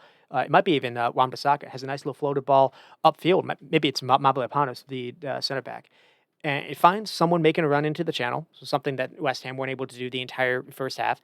And then it's a pretty nice cross into the box where Kudus probably should score. And that was like first minute or so into the second half. So that kind of says a little bit of how the game went. Brentford, the first half, they had to be loving life. They went with something a little bit different with Ayer, Collins, Vandenberg, and Lewis Potter, Norgard, and Yeno. I still think some of these games, Yeno actually had a pretty good game, at least in the first half. But some of these games, I feel like someone a little bit more kind of better on the ball, better decision maker. Someone like a Jensen maybe would do a little bit better. Damsgaard continues to play well. And basically lots of really clever kind of through balls that created a lot of those danger moments. He continues to shine for them. And Bremo, Weiser, and Shada is pretty decent, front four or attacking three, and then Damsgaard's kind of the fourth attacker. You've got pretty decent you've got different ways to run and to create. And they especially when you're able to attack in transitions, and just the only negative is it wasn't they didn't get more goals than maybe they should have. 14 shots and only 5, but nearly all of that attack came in the first half. And West Ham only 3 in the first half, and they had 10 in the second half. 3 on target though would be the only kind of negative there. So that's where we are for that game. And then with West Ham now turn on and they play Arsenal. So we'll see if James Ward-Prowse and Ferguson can maybe do something. It looks like they've lost Lucas Paqueta, along with they don't have someone like Somerville as well. So they're missing some key pieces for them. It's no Tadibo still. I think Mavropanos is maybe a former Arsenal player as well. So lots of history, lots of storylines for that game. Declan Rice versus West Ham, and then Mavropanos maybe versus Arsenal, kind of things to look at. Uh, we'll see if Graham Potter can do Liverpool a solid or not. Without Lucas Paqueta, I'm wondering if Carlos Soler maybe has a different kind of role. He was one of the ones that was hooked at the first half, and uh, maybe being able to play as an attacker versus being able to play as a creator. Maybe Carlos Soler will be able to enjoy himself a little bit more than not. I can't imagine you're going to ask Suchek to play as your creator through like as your number 10, but maybe so. Maybe you'll have Evan Ferguson that kind of drops in. Maybe Suchek will almost be like their attacker. We'll have to see what Potter kind of thinks up here. Arsenal maybe are gettable. We'll have to see if they are or not. That'll probably be game on Saturday, the game of Saturday, and then we'll move to Nottingham and Fulham. Uh, Probably went against probably a bit of a surprise on the weekend. It ends with Fulham winning 2-1. The Adama Traore show is the note I have with Smith Rowe, and then Chris Wood. Chris Wood kind of gets a goal out of nothing. They're finally able to find him into the box, and I think I think it's a pass by Gibbs White, and the ball is kind of just floated, and it's behind Chris Wood, and I don't know if he means this touch or not. I'll give him the benefit of the doubt. I'm very skeptical, but it basically hits his back heel, and then that he does a really good job to turn after that. The touch with his back heel though is feathered touch. This easily should have. I mean, if you're looking and hits your back heel, this ball should fly off your cleat. It doesn't. It's like a feather touch, and then from there he's able to do a nice little turn, and then he's able to play find the net with his left foot. Really nice goal by Chris Wood. So 1-1, despite being really outplayed, and then Fulham were right at it in the second half with. And they're finally rewarded with a Calvin Bassey being able to score on a corner kick. And the way that goal came from, it was a really clever play by Iwobi on the wing, able to find I think it's Sasa Lukic. Lukic does a really nice job to kind of open his body. He's able to fool one of the Nottingham players, might be Danilo, and then he's able to get a shot off, and it's a clever shot, and it needs saving, and it does, and it goes out for a corner kick, and they're able to score on the corner kick. The thing to really touch on in the game is the change that happened after Forest went down. So they start with a back three, and the idea really was to just defend without the ball, and you have Aina. Morgan Gibbs White, Danilo, Anderson, and then Nico almost like a five, and then Elanga and Wood. So you have two attackers, but you're not really using the best out of Anthony Elanga. It is better than just having Wood by himself, so 'cause that was the problem that we saw for Bournemouth. But I think the problem here is you did see what happened for Bournemouth show up here, because Fulham are built kind of in a unique way, in a way that Bournemouth are. Not the same, but a little bit in the same way, in that they have two center backs that are not afraid at all of carrying the ball into space, whether it's Bassey or Anderson. And you saw that happening a lot. You also saw the way that they're able to use Anthony Robinson. He's always going to be on that wing, and he's always a threat. He's always a threat to get across into the box. And that they have a very good kind of triangle kind of connection with Anderson, uh, Robertson, and with Anderson, kind of Emil Smith Rowe, and no, not Anderson, with Anthony Robinson, with Irobi, and Emil Smith Rowe, and they're all just kind of doing triangles a little bit on that right side, and then the other side you just had Adama by himself, and basically he was just taking on his defender 1v1. I think it was Nico Williams, and just eating him for dust. Now the issue it's fine if Nico Williams gets beaten. Adama's getting a cross off. You have three defenders in the box still. I think Nuno thought he'd be okay here, and this the only issue is it is a hit. It is an inch perfect cross by Adama Traore that's able to fly over. I think Murato, and able to find Emil Smith Rowe on the back post. So that's how the first goal comes. Right before that, there was a brilliant Adama Traore cross with the other foot. So one with the left foot, one with the right foot. That found Raul Jimenez. That probably could have been a goal as well. So you got the warning shot there. There was a moment later on where a pretty good cross was able to find Jimenez as well. He got on the end of that, but it was just kind of hit towards the keeper. Then Jimenez maybe could have had a chance to score with the outside of his foot. Pretty nice shot, pretty good save. But Fulham were all over Nottingham Forest. I think they had 20 plus shots, 24, 25 shots, and I think 11 on target. This was a battering, and it was not. It didn't look like it was going to change. And so what happened was it took a while for it to happen, but Nuno did finally make a change, and so he basically went to one. He went to basically Morgan Gibbs White underneath Chris Wood. So it was almost a 4-4-2, or really it was a 4-4-1. And what he did is he finally was able to bring on Hudson Odoi, and he was able to use Anthony Lenga more on the wing. And the second this happened, I mean, Chris Wood's going to be in the box, and he's going to always, cause some danger just by himself.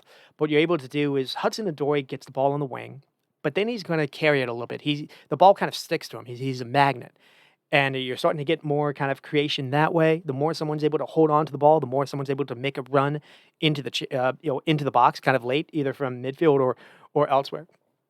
And it felt like, Nottingham Forest were able to just create a whole lot more danger, with that change. It felt like Anthony Elanga was much more comfortable making bombing runs down the wing than necessarily being asked to play as a second attacker.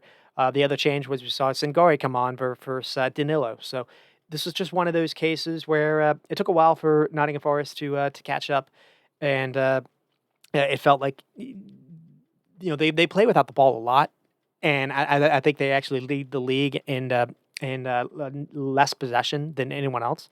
But they're able to usually cause some danger, as well. Here, it took a while for it to finally work out. They don't always play with a back three as well. This is only kind of a new thing that happened, and the new thing happened because they got battered by Bournemouth. They scored 7 goals versus Brighton a couple of weeks ago, but that was also a Brighton team that was ill suited to really play any kind of team, the way that they lined up that day. So I think maybe they got a little bit kind of caught up there.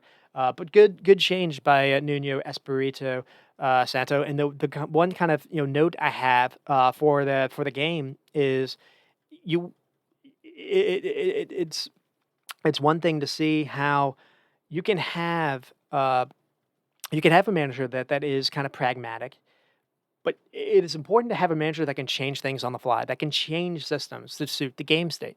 He saw that things were not really working out, and he was able to. Now it helped. I shouldn't say it helped. You have to have players to also make things work as well. Not having Hudson Odoi has hurt them for a lot of these for the last couple of weeks. So bringing him on changed to them having more of a threat, as well. Trying Anthony Lenga narrow as opposed to playing him further out wide, that hurt them as well. The other thing too was it was too easy in the beginning where Berger and Lukic were able to command kind of attention, and too often than not, it seemed like Forest were trying to basically play. Just play sit basically in kind of this mid block is what you maybe call it, or even a deep block, and the spaces were kind of out wide. And what was happening was, Bassey and Anderson were just able to ball carry into open space, and there were so many times when either easy switch would be on from one side to the other side of the field to open up Nottingham Forest as well. But the other thing too would just be Fulham was starting a lot of attacks, just like starting possessions inside Nottingham Forest just to start. So and when you concede first, that's not really the best way to do it. So the only kind of negative for Fulham is they lose Sasa Lukic, who was having a really good game, but they were able to play Reed, and Harrison Reed nearly actually scored in the second half. The interesting thing as well is they didn't necessarily make a ton of changes, but they brought William back, who someone that had been important for them the last few seasons. Now he's like 38, 37 now, so you don't expect him to start, but he looks good. Coming in, he could have scored for them as well. And so there are a lot of things to like about Fulham, and the only negative is possible Jimenez could score more. Possible Muniz could score more for them. They do create a lot of chances. They're a possession-based side that also is not afraid to go long and direct, not afraid to hit crosses in. I think they had 33 in the game, and just one of those things where they play week to week. They're pretty consistent in how they play. Just sometimes it doesn't always lead to maybe the wins that they would prefer as far as consistency. But week to week, they're pretty consistent at controlling games, pretty consistent at creating chances. Just it comes of finding a way to win them. And then we'll move on finally to Liverpool and Wolves. Let's see how we're doing for time. Liverpool do go on to escape and that is the word to use, is weird enough because they get a 2-0 lead, feels like it's gonna be comfortable, and then the second half happens, Wolves make a couple changes as well, but the second half happens, and Liverpool have to, basically, bite their toes, to see the ending out, where, there was, uh, and a lot of it was just Wolves being closer to, being first to every kind of ball in the second half. A lot of it was Liverpool kind of waiting, kind of sitting off. Liverpool were not able to turn them over. A lot of it was coming to some of the changes that Wolves made. This Munetsi guy was able to get in behind out of nowhere. Pretty clever run. Bellegarde came on. He had a clever flick to actually play Munetsi in, forced Allison into a big 1v1 save. Uh, and then, the more that Liverpool were able to, or were sitting off, the more Wolves were able to find someone like Acuna, and the more the legs kind of got tired, the more Cunha was able to run past people. And Cunha nearly created the game-tying goal where there was he gets the ball from the left side, is able to run kind of centrally. Again, he just runs past. It's either Salah or it's Ryan Gravenberch, and then he's able to find uh, Tommy Doyle, who had just come on, who's wide open in the box because Andy Robinson is nowhere near him, and Andy Robinson's playing everyone on sides as well. And then Doyle has a really nice cross into the box, and it's probably going to be a tap in, if not for someone like Kwanzaa coming in. And Kanate possibly could have been sent off in the first half for 2 yellows. He wasn't. But Slot didn't want to take any kind of risk, and he brought on Kwanzaa, a player that he hasn't always favored this season. And Kwanzaa had kind of the block of the game, saved the game. The other kind of thing to talk about here was Indo came on. That was something I was wondering about after the Everton game is could you bring Indo on to see the games out where maybe you need some physicality, you need someone to just recognize when to be in the box, when to win a header for you. Indo at 31, you don't really want to start him, but at least bring it on. You have 5 subs now. You have the options to you have people to have roles off the bench to help you in certain game states. This is a game when you needed him, and he did a brilliant job. The few times when Andy Robinson was cooked and beaten a 1v1 on the wing could have led to a lot of danger. Indo would always be there to recognize it and to actually put himself in front of the ball to draw some free kicks. Connor Bradley came on for Trent Alexander-Arnold, was able to do the same thing. So they were able to see the game out. It was not pretty at all, but 3 points, 3 points. The first goal comes from from Luis Diaz, and it's not the prettiest goal, but again, it doesn't. All you care about is just the ball going into the net. Diaz doesn't care because he hasn't scored for basically 3 or 4 months now. Uh, and it's one of those where it comes from the kind of build up play. So Liverpool able to stop Wolves from doing an attack, and what happens is Jota runs into a channel and does a brilliant kind of turn, and then he's able to play Luis Diaz making a run in behind, and then Diaz able squares it or does a switch over to Salah. Salah's trying to one time it because to Jota, he starts off the move and then he's able to make a run into the box. The touch doesn't really come off, and actually I think it's Agbangadu who has the final touch, and he the unfortunate thing for him is he makes a really good play to stop Salah being able to find Jota, but what he does is he basically floats it over the other defender, and it finds Diaz, continuing his run. So it's a good job by Diaz to just kind of anticipate this as well, continue his run, and he's able to get the last touch before the keeper clatters into him, basically. And then Salah gets a PK. He scores. Salah scored another goal in the second half. That one was offsides or not. I'm still kind of concerned about that. And then Jota was brought down as well, and then VAR kind of overturned it. So Liverpool weren't as bad as as the stats necessarily say in the second half, but it was after Jota brought down and VAR and not getting that call where everything really did go a little bit into the haywire. Liverpool started to not being able to turn Wolves over. Wolves are, the changes that the manager made, Vita Pereira, were good. And they were good at in these 50-50s. Liverpool not even able to turn them over allowed them to be able to run at a midfield that continues to just look more and more tired. Alexis McAllister and Gravenberch specifically. And the one change that Slot did, I did not like, and that was kind of a part of the story as well. Basically, so he takes off Jota, and I guess maybe Jota on a minute. So he brings on Darwin Nunes. That's fine. I wanted Darwin Nunes to actually start. So I was a little bit annoyed about that, but that's not the worst that happened. Uh, what he brings on he basically he moves. I mean, maybe it's Luis Diaz he takes off. He basically moves Alexis McAllister further forward when he's already looking like his legs are completely done, and it almost seemed like they played a front two, and it was kind of Darwin Nunes and Alexis McAllister kind of together, Salah on the wing, and then maybe it was Lewis, someone, maybe Curtis Jones, someone was on the maybe it's Slabberschlei. They moved Slabberschlei to kind of left wing, but it seemed like they moved Alexis McAllister further forward in a spot when he was already kind of dead. And there were a couple of moments when a ball was played into a channel, and Alexis McAllister was not able to make those runs, and that became a bit of an issue too. So the shape almost was 4-4-2 out of shape, kind of the mid block, and there started to be zero pressure on the center backs as well. And so that was kind of the issue for them as well. They weren't able to press. You've got two, and you're not able to. Wolves have three basically center backs with the ball, and so it would always seem to be kind of one player short, and just even a sideways pass was able to basically unlock Liverpool out of possession a little bit, and the Wolves were able to get a couple chances that way, and they did get a couple of chances. Allison had to make a pretty big save. Cunha came to life in the second half, scored a beautiful goal himself. That was another thing too. You're looking at who Liverpool have for attacking options, and you look what Wolves have with Cunha. Cunha looks like he could play on a Champions League team. The way he was able to just you know, do a clever little roll back, and then he beats Allison from distance with the left foot. I don't even know if he's left footed. It's an unbelievable strike to score that. And if not for Konza and Endo coming on, who knows how this would have ended. So not a lot to be not optimistic in the going forward.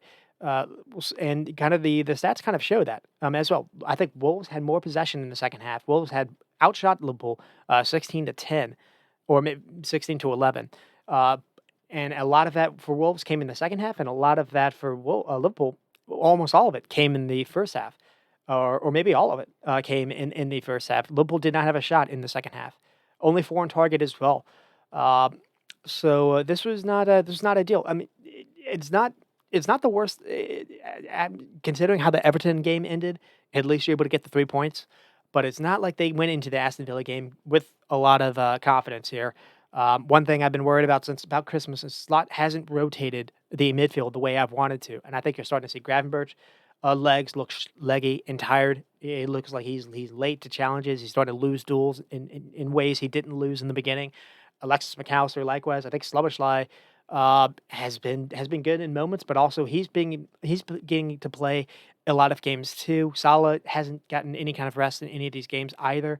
The back line continues to kind of be the same kind of back line picked every single game, and I haven't liked the way he hasn't trusted Indo or Elliott or even Chiesa, and so that's kind of that was my notes even before the Aston Villa game. The other note I had is I want Darwin Núñez to start games, and I maybe got my wish a little bit on maybe why Darwin Núñez doesn't see a lot of game time anymore in the Villa game. But I'm going to argue Núñez helps you in games in from the beginning.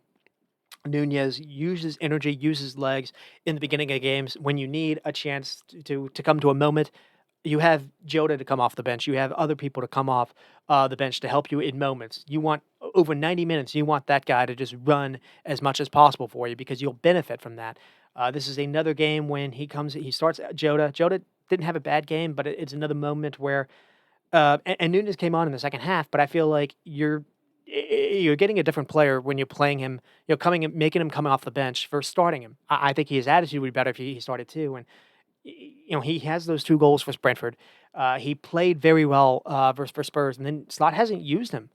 Even in the FA Cup game, Slot decided not to even start Darwin Núñez. He played him off the bench, and Núñez, possibly could have scored versus Plymouth. He had a pretty bad miss in that game too. So there were issues going in before the Aston Villa game. But the other thing too is I did not entirely like what I saw here.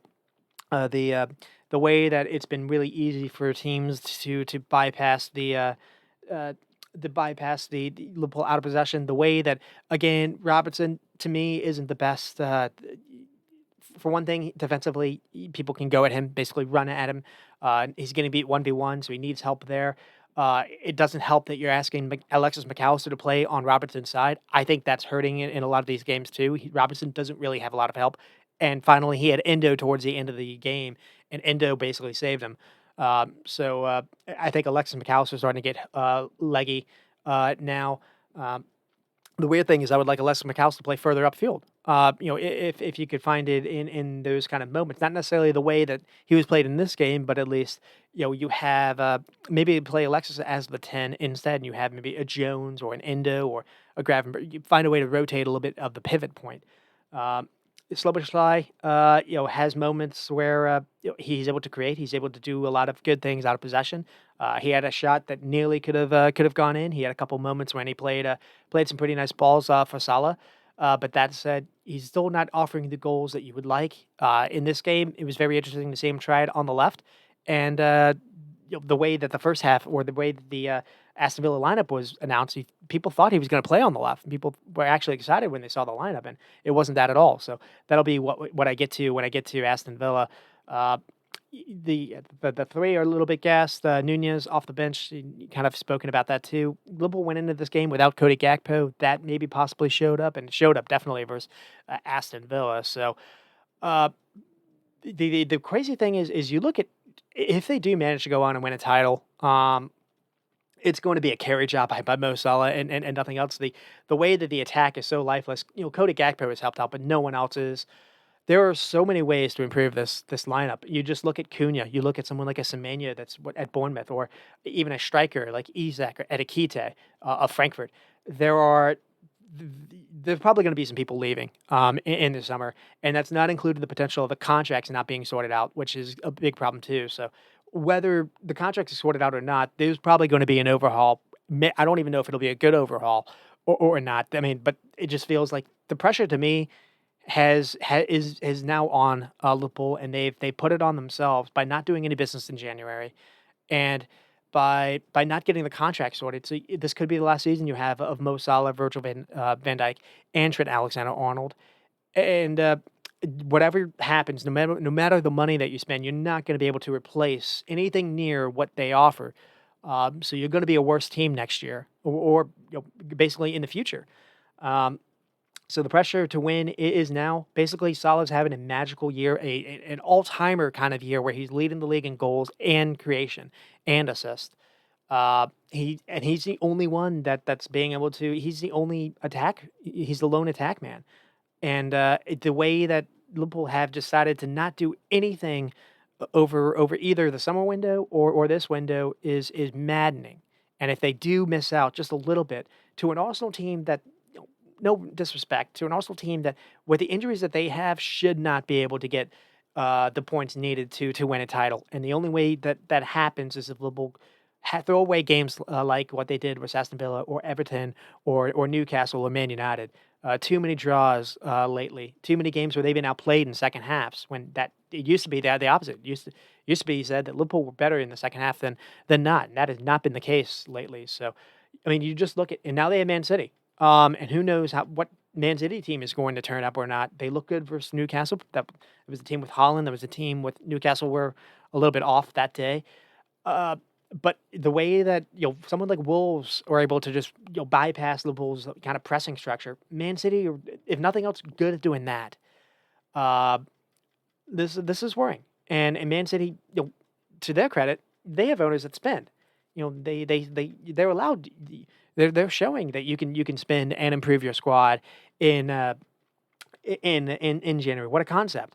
They bring in someone like Omar Marmoush, Mo Salah's teammate, who would have helped out. So I don't know. I'm not as confident as maybe I used to be. It's one of those cases where if you saw the game fixture list and 7 points through, if you get 7 points from Aston Villa, away to Aston Villa as well, away to Man City. They haven't won at Man City since I think 2015 is what they said, and then Newcastle home. If you get 7 points out of potential nine, that's something that I think most Liverpool fans would bite your hand off for. You take that, and with the draw out of the way versus Aston Villa, that's still available. That's still possible. I have a feeling they're going to be more drop points in those two games. Unfortunately, just the way that things are going. So I'm not too confident now. Arsenal fans, we'll see what they're able to do versus West Ham, but they have a chance because they play on Saturday. They play earlier. They have a chance to kind of put some pressure now on Liverpool. And then we get to what happened with Aston Villa. It's a 2-2 game. I think Slot lost his head a little bit here. I mean, they get the first goal, so the team was entirely different, and the first 20 minutes it was working.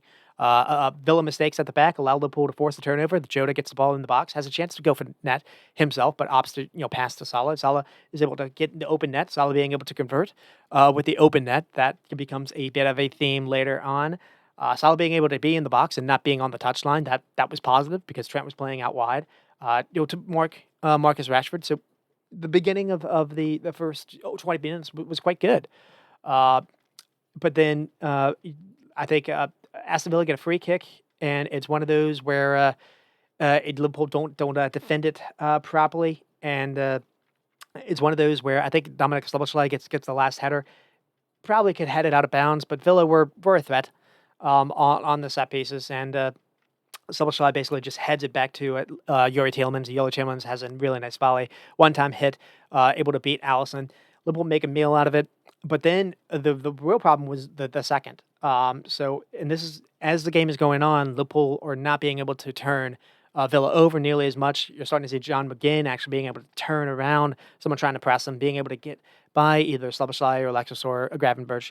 And now kind of Kanate doesn't know what to do, whether or not to engage or to run back because you have Marcus Rashford always being a threat. You have Ollie Watkins being a threat, and so they're starting to get more and more kind of looks into at least starting to start more possessions in the final third. And what happens here is uh, the ball gets to, I think it's Digna, and it's a beautiful cross in from Digna, and it finds Ollie Watkins making a little bit of a late run. And the problem to me is Szoboszlai kind of loses Watkins, Gravenberch likewise, and Watkins is able to, because he's coming in from kind of disguise, it's coming in late.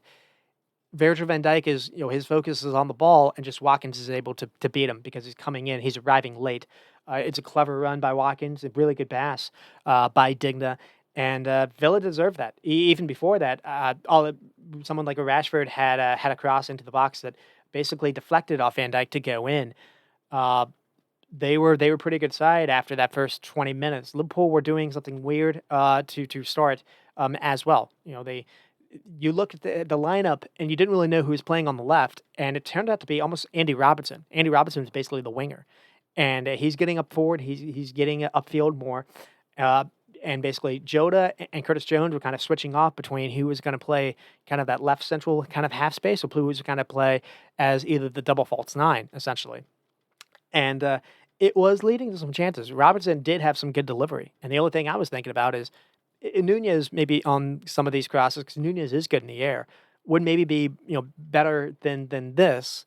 The other thing too is Villa were playing a very high line. It seemed the opportunity to run in behind was so there, and Liverpool had Salah, but that was kind of it. So I just think the opportunity to get Villa and just kind of beat them in the first half was there. Liverpool didn't take it. The other problem too by playing Robertson higher up, if you do kind of lose the ball, the protection is Alexis McAllister, and it seemed like Aston Villa's right back, I think his name is Garcia, was taking that opportunity and just basically being able to run. Maybe it was you'll run past Robertson, and then from there was really no protection. Either it was Alexis McAllister who would be getting kind of beaten off the ball, or it'd be Van Dijk having to run out. And Van Dijk didn't seem to enjoy having to do that either. So that was the way the game was going. And then Liverpool turn around and they do get back into it with Trent. He makes a darting run through the middle. Salah finds him. Trent gets a little deflection to go in, but then on a minute's restriction, Trent goes off. Jota is subbed off. So Bradley on, and I think it's John Nunes to come on. And before this, Jota has a horror miss in the first half. So I mentioned how Liverpool were able to force Villa into a lot of turnovers. The first one leads to a goal. The second one should have led to the second goal. And Jota, in this position, you bet almost 99 out of 100 times is going, or maybe 100 times out of 100 times, is going to at least put this on goal, on frame.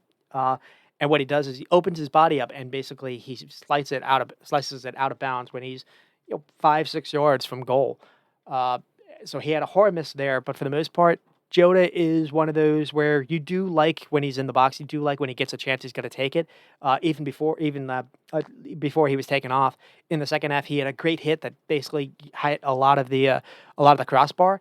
Uh, so I didn't necessarily, Slots basically said he took him off for a minutes restriction because he is coming back from injury. And I didn't really love it because again he's one of those where you want finishers into the box. There's only Salah essentially, and what happened in the second half is Liverpool were able to create. They were able to create for Nunez, able to create for Szoboszlai. He didn't take it. Able to and Salah maybe had a couple of times where he could have gone for goal, and he instead tried to find other people open instead. And so the thing that happened that everyone was playing, the thing that went viral was Darwin Nunez basically missed an open goal, and he comes on and Szoboszlai first, Connor Bradley plays a beautiful ball to Dominic Szoboszlai, making a run through the channel. He Szoboszlai could go for goal himself, but basically he probably makes the right play.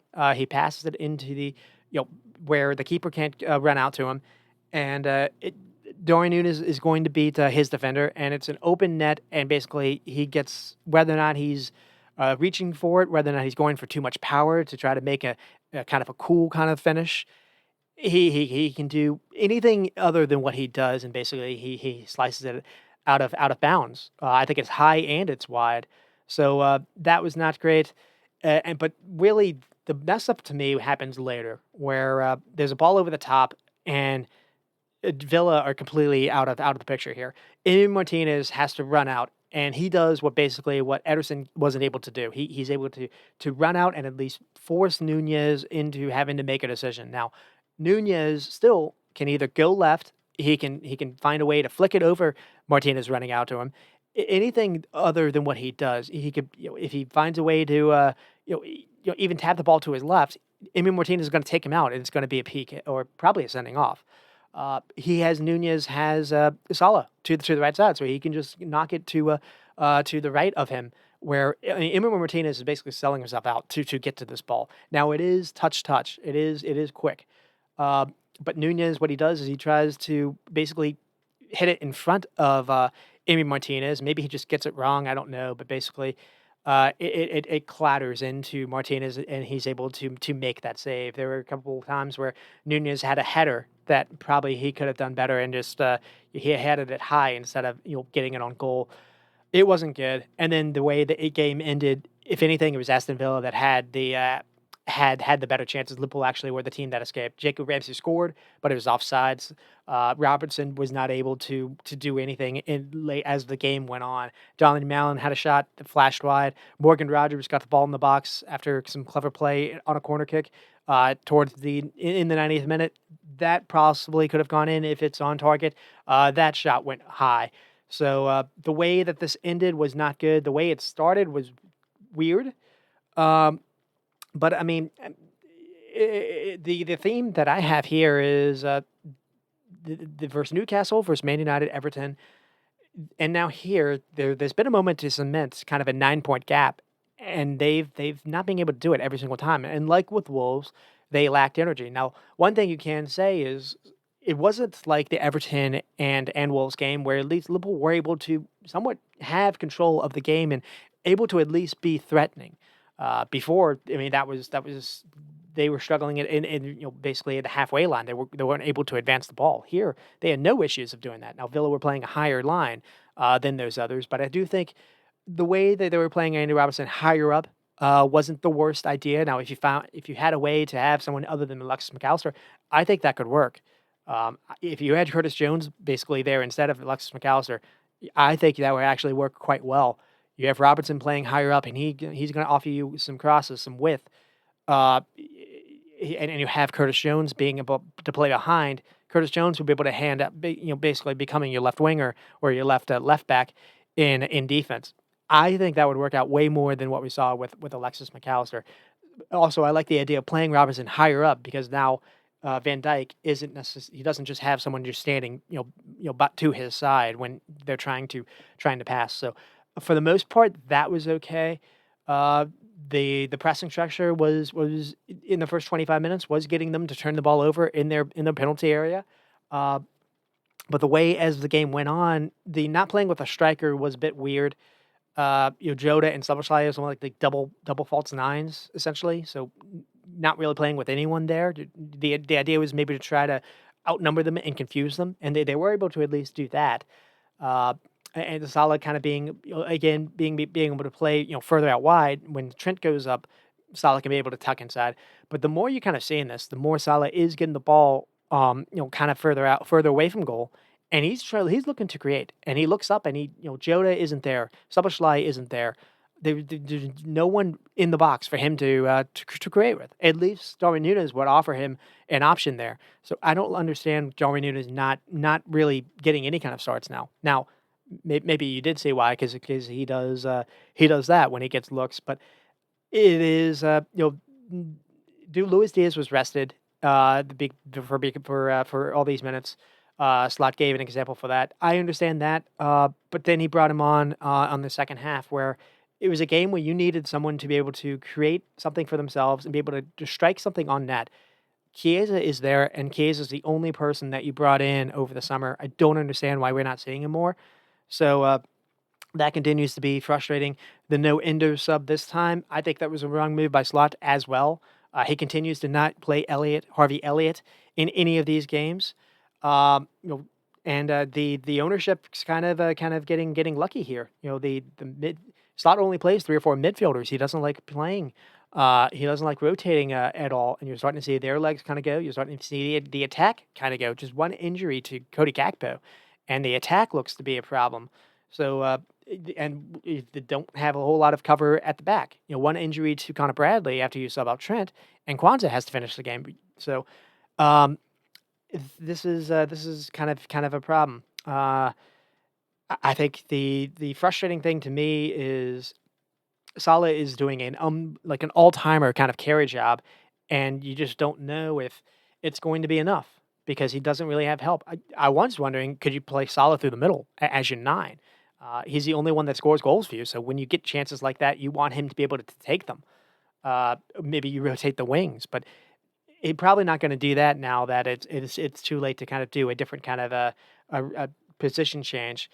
I am wondering because Szoboszlai doesn't really offer you what you would like in the 10 spot. Could you play Alexis McAllister instead? He plays that way for Argentina. He wears the number 10 on his shirt. You move Szoboszlai further back. Szoboszlai does a little bit more kind of without the ball anyways.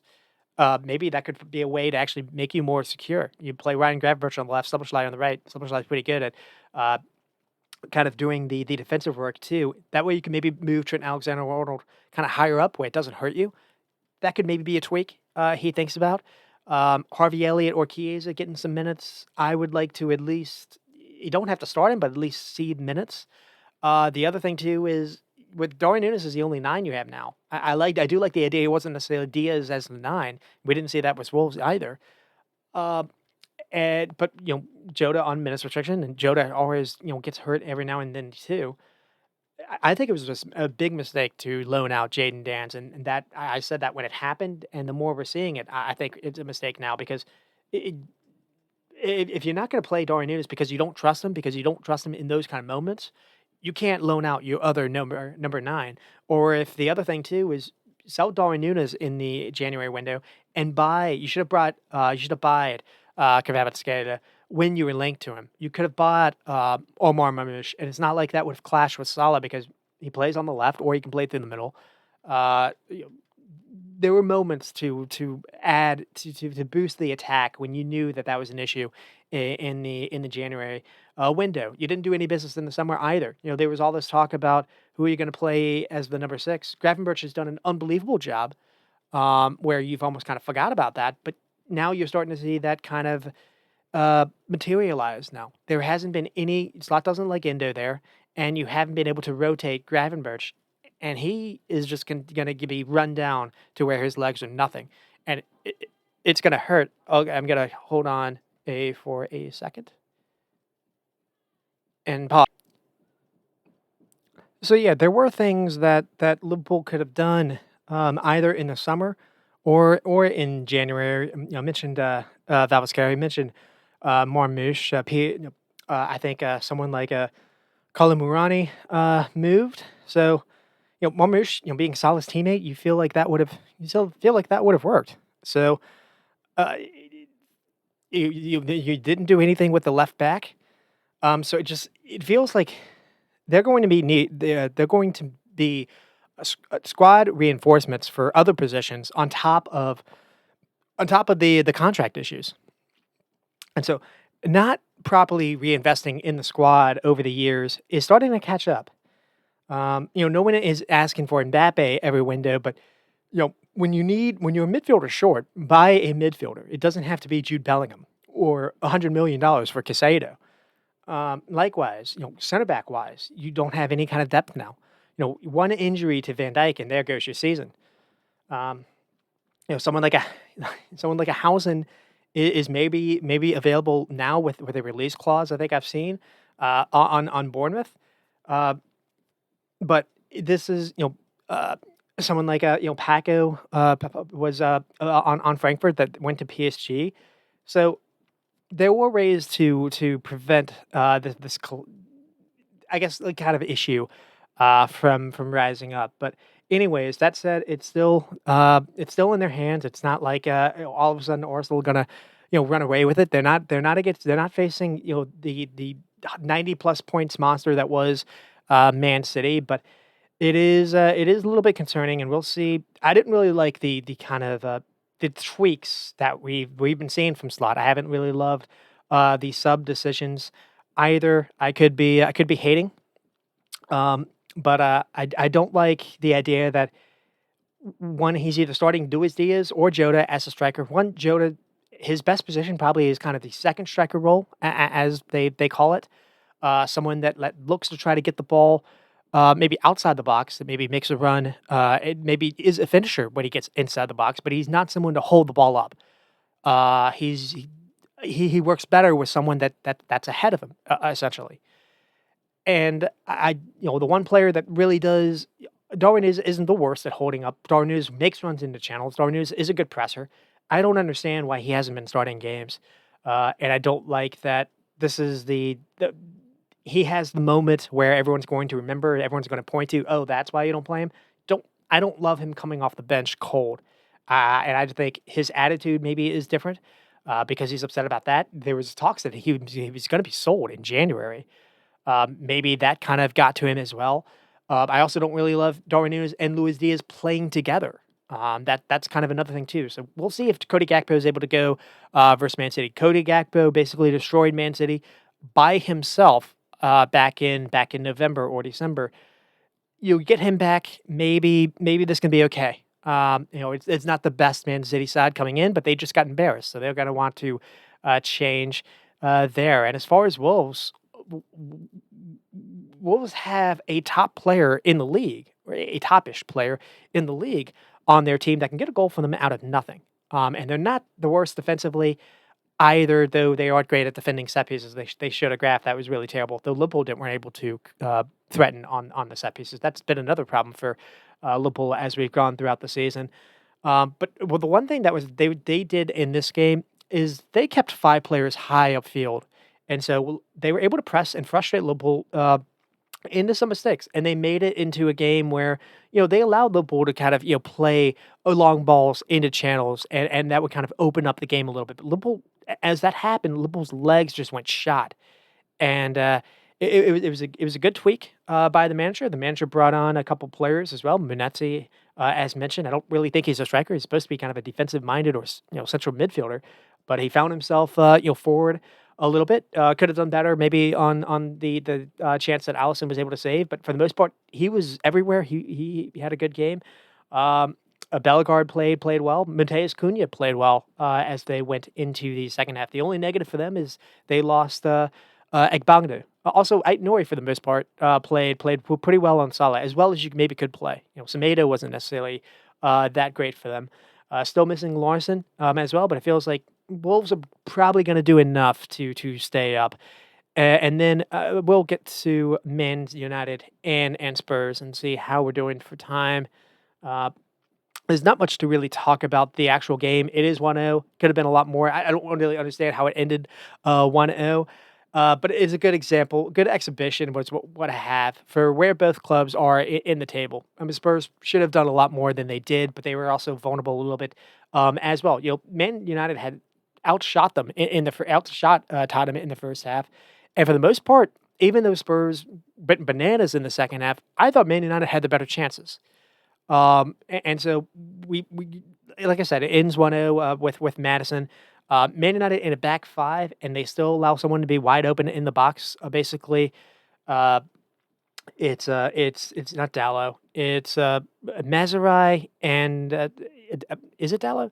Mazurai and Dallo get confused on who to mark. Basically, both are on tell, and Son's just behind him. Son gets on the ball, has a volley, first time volley. That gets deflected, finds Bergvall. Bergvall then just decides to get the ball out of his feet as quick as possible. Forces Onana to make a save. Onana does a pretty good job on the save, but he can only parry it and parry it. He basically pairs it into Madison's path, and Madison's able to finish. Delict a little bit late to react. I don't know how much I really put it on him. Onana maybe could do better on the save. I don't really know. There is a moment later on in the game when Vicario has to make a save, has to parry it, and actually parries it to a teammate as opposed to a Man United player. It's possible that was kind of the change in the game, you can say. I think it was more kind of the case on one, a more he wants to play a certain way, but he's got players that I don't really know what he or anyone else can do. So he went with Mazraoui, Delict, and Maguire as his back three. And then in midfield in front of him, it's Casemiro and Bruno. So you've got Casemiro who is and Maguire in together in the same kind of area. Bruno is your kind of creative player. You're the best kind of decision maker on the ball.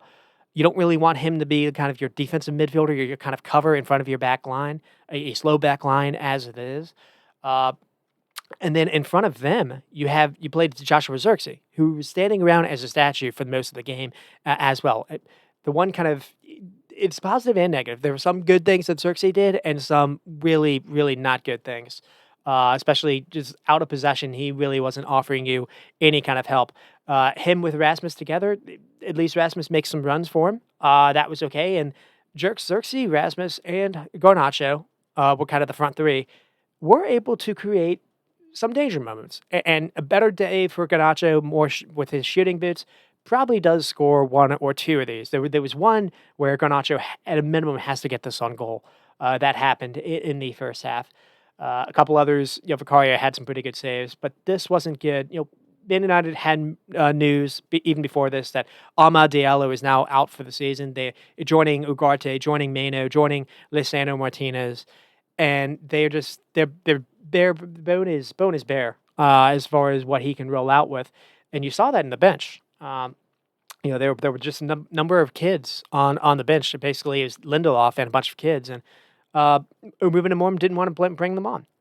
In a game when you could see that the legs were dead. You could see Casemiro not being able to do anything. You could see, Xerxes, Man United were not able to cover ground at all as the game became more and more stretched. The other kind of positive was Patrick Dorgo. Got to make a start again, much better on the left than we saw on the right versus Leicester. Wasn't terrible, and Dallo being able to play on his preferred side wasn't terrible either. Though maybe he could do better a little bit on the Son kind of chance that led to the goal. This is just what Man United are. They're missing Lisandro Martinez. That's kind of a big miss for them too. One of the players that was really big for them attack wise, Amad Diallo, and that kind of goes without saying. But Lisandro Martinez was coming into moments when he'd be one of those center backs that would run into danger and to run into midfield and to just make up some of that gap.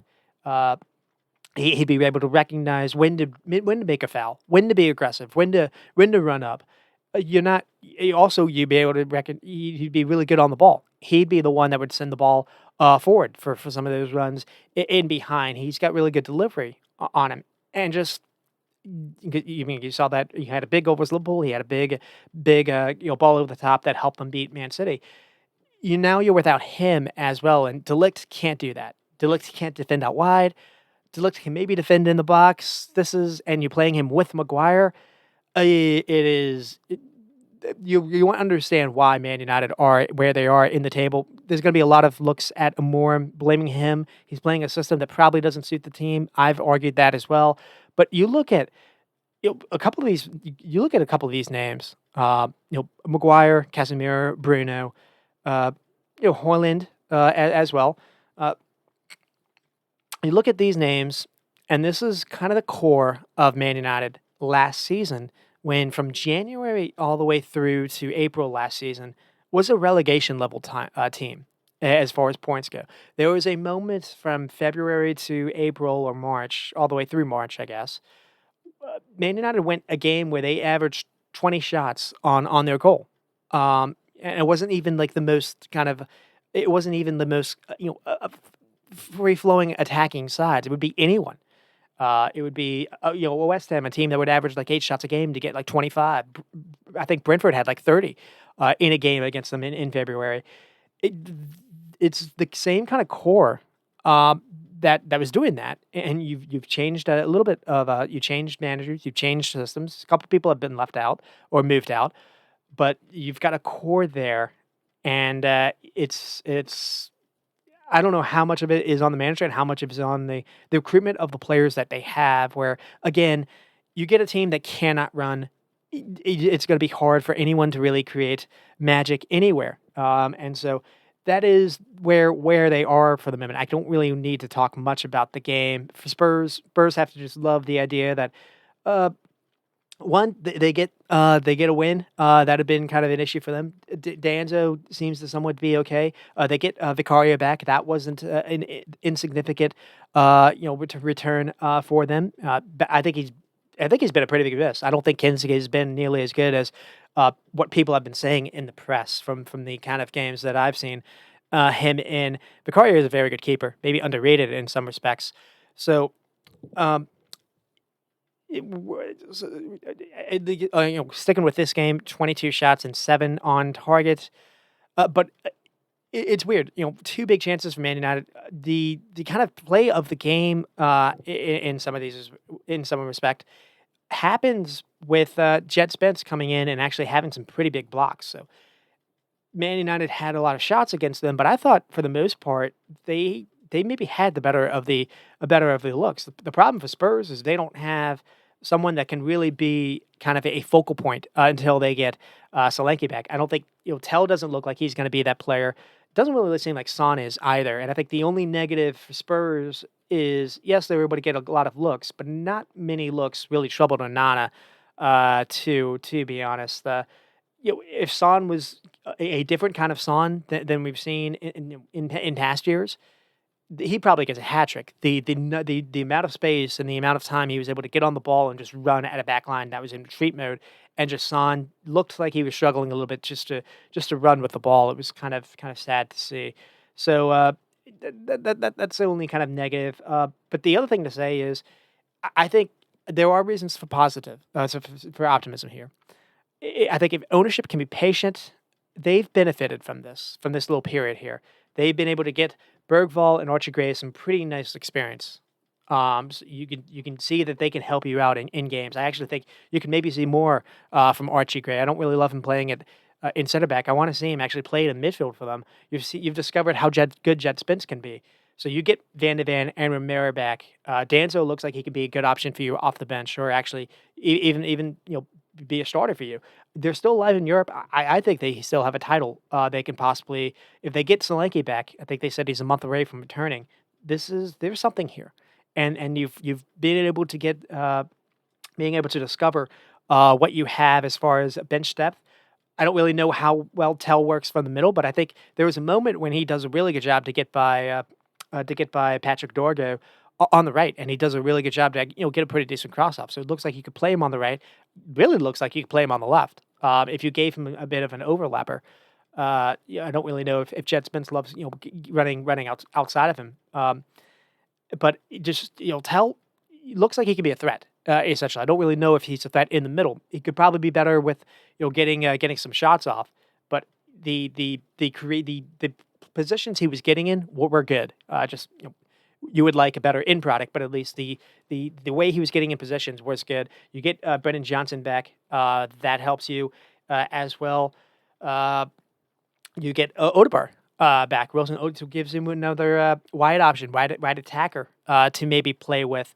So Spurs is getting healthy at the right time. So that's kind of there are a lot of positives now for them. And then just one last word on Man United and Amorim. Essentially, I, it does feel like they're getting worse, not really better. And again, the way that they didn't really have a way to cover ground in the second half, and it was just really easy for players like Madison or Betancourt to skip past Casemiro and Bruno, and then from there you could just dribble towards the back line, and that was happening over and over again. The back three were center backs. Spurs weren't really playing with an out and out striker, and so again, you got a case where you got three people maybe marking just Tell or Son, and that was allowing open people elsewhere. That was happening a lot. So Spurs had lots of control, and it wasn't really like they had to do a whole lot to have control. Uh, their wingbacks, Man United's wingbacks, being kind of wide was a little bit surprising. Usually, I've talked about City before. Usually, I like that. Here, it hurt you because they were basically on the touchline, Dallo and Patrick Dorgu, and the idea was to play them. The idea was to kind of stretch a little bit to make it kind of difficult for Spurs. But what's happening is Man United were losing the ball a lot, and so when that was happening, they're so wide where now you've got Bruno and Casemiro kind of by themselves.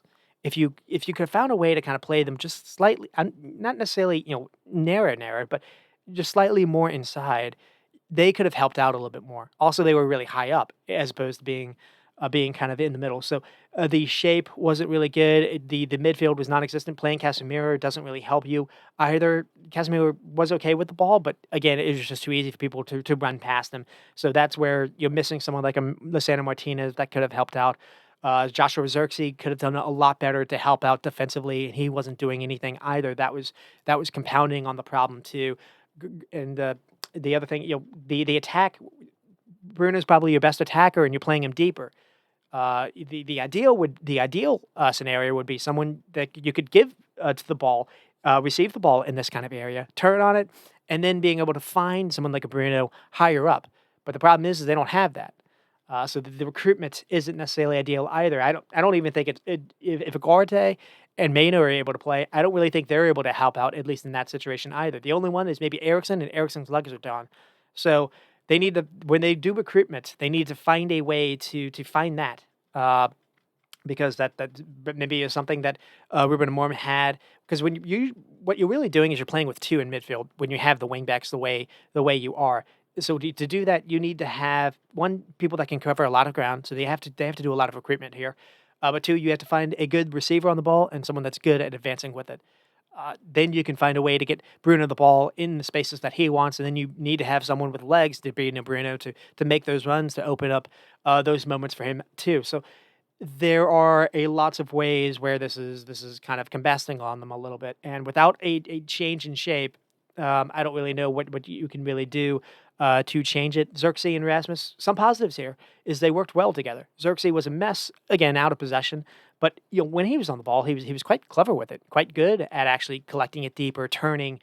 Being able to find some threads, some pretty nice balls into either a Garnacho or a Rasmus into the box. Both are threats in the air, so maybe they can do something on set pieces. I thought Patrick Dorgo wasn't terrible, so there was maybe something to hang on to. The other thing though is I mentioned how there really isn't a lot he can do on the bench, but if you're going to include kids on the actual team roster sheet, and you're losing a game in a game when you're not doing anything elsewise, why not give them some minutes here and there? Give them 10 minutes. Not, I think he brought on Chidi Adobe for like I don't know in stoppage time. He's not going to be able to do anything. I guess he's going to appreciate the experience, but on the flip side, you see Ange Postecoglou going to Bergvall and giving him minutes. You see him trusting Archie Gray and giving him minutes. Wilson Odegaard is still a teenager, I believe, giving him minutes. Um, why not? Why not see what you have in this kid Kone, who's a midfielder? If nothing else, he's got legs that can help you out. Why not you see what you have in that Chidi Odie kind of striker? I do think Amorim is put into a bad spot, but he's also making it worse.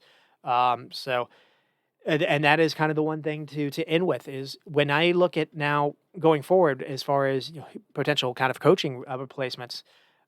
What the one thing I'm going to look at is are they adaptable or are they stubborn? Or, can how especially if they're in a different kind of league, how have they been doing in their league? Is it because they've been getting by a special player? Did Amorim kind of ride the back of Victor Gyökeres or Diamande or whoever else, the wingbacks that they had, uh, Quenda? Probably not because once Amorim left Porto, they've they've kind of combusted a little bit themselves. But is someone kind of riding on players as opposed to making players better? The other thing too is are they adaptable? Can they change themselves to suit the kind of roster that they have? Here it looks like he doesn't have that. He doesn't have that ability. He likes playing a certain way, and he doesn't have players that can help him. I am wondering, could a 4-4-2 with Rasmus and Xerxes as kind of two up there together?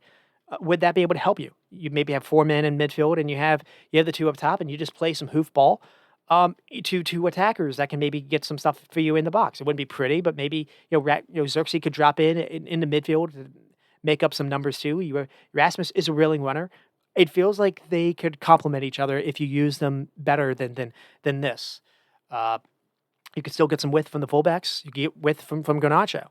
That could maybe be a way to play, but you can't do that with the 3 in the back that he's playing with. You also think you're playing a back 3 that is immobile, that can't really help out as well. You don't have a Diamande. So, it is what it is. I don't They're not gonna face relegation. They've got, like, a 15-point lead over 17th, but the season's kinda gone, you don't really have much to play with. Maybe you're still alive in Europa if you wanna go for that. Why not give the youngsters more of a look? I'm a little bit surprised we haven't seen that. Um, and then, speaking of, Man United and what they were doing, last season, or speaking of players that they had last season that maybe isn't with them now, is Marcus Rashford and Aston Villa. And I already spoke about them a little bit here. It's a 1-1 game. I think they have 25 shots in the end. They are just this is a frustrating game for them, if anything else. Unai Emery doesn't start Rashford, he doesn't start Marco Asensio, probably is regretting it. They also went up against a really hot keeper, and it feels like they're gonna be able to create a lot of just really frustrating moments for teams, and the only question will be is, will it be a day when like this, where they just aren't able to find the finish? They have a number of ways to play differently now with, the likes of Asensio, with Rashford, with Ollie Watkins, with Morgan Rogers, with Leon Bailey, and then with Daniel Mallon, as well, and Jacob Ramsey as well. There is all of a sudden, if you're an Aston Villa fan, you have to really like at least the attacking depth that you have, even though you sold John Duran in the January window. You still have people on the that are injured that could help out, especially at the back for you. You start this game with Garcia, not Medicash, and Diazi. So you're not even not even Konsa, and you lose Barbecue Kamara after starting him this game as well. You lose him to injury. McGinn and Tillmans is not the midfield that you probably would select if you were Unai Emery kind of picking his kind of preferred 11 fully fit too. No Onana, no Kamara, no even Ross Barkley. So there are there if you're an Aston Villa fan, it's just kind of a frustrating moment for you. But I think if you get healthy in the right time, I do think there's a chance here for them to really have a special Champions League run. We'll have to see if it happens or not. To me, it feels like they are a team set to fit where the Champions League works. You've got good crosses in Matty Cash or Digna. You have an ability to defend deep. You have an ability to do transitions, to turn people over, and also be really good in transitions. Unai Emery plays that high line. When you get Konsa back, you'll be able you'll benefit from that. You have a really good defender in Pau Torres. If he can return, he's very clever with the ball on his feet. He's going to find a Rashford making a run ahead. Thread a pass upfield that maybe wouldn't be seen. You have an ability to really do something in the Champions League, in my opinion. We'll just see if they're able to do it or not. And this is just one of those cases where the Ipswich keeper the backup keeper Palmer has an unbelievable day. Because Aston Villa with 25 shots, maybe only 6 on target would be kind of a negative. But they were quite good. And Marcus Rashford doesn't get a goal, but he basically gets the assist. It's a free kick. He draws the free kick, and then he has a worldy free kick, and basically it hits the post, and then it basically Watkins is able to get a tap in. Uh, you're playing a team that was playing down a man early on. So that's if you're an Ipswich fan, you have to like that. You have to like the fight. You have to like that your keeper was much better than what Muric has shown. You're probably wondering why Muric was playing most of your games before this. We'll have to see if it's just a one off. Only 4 shots, but 3 on target. So that's kind of interesting as well.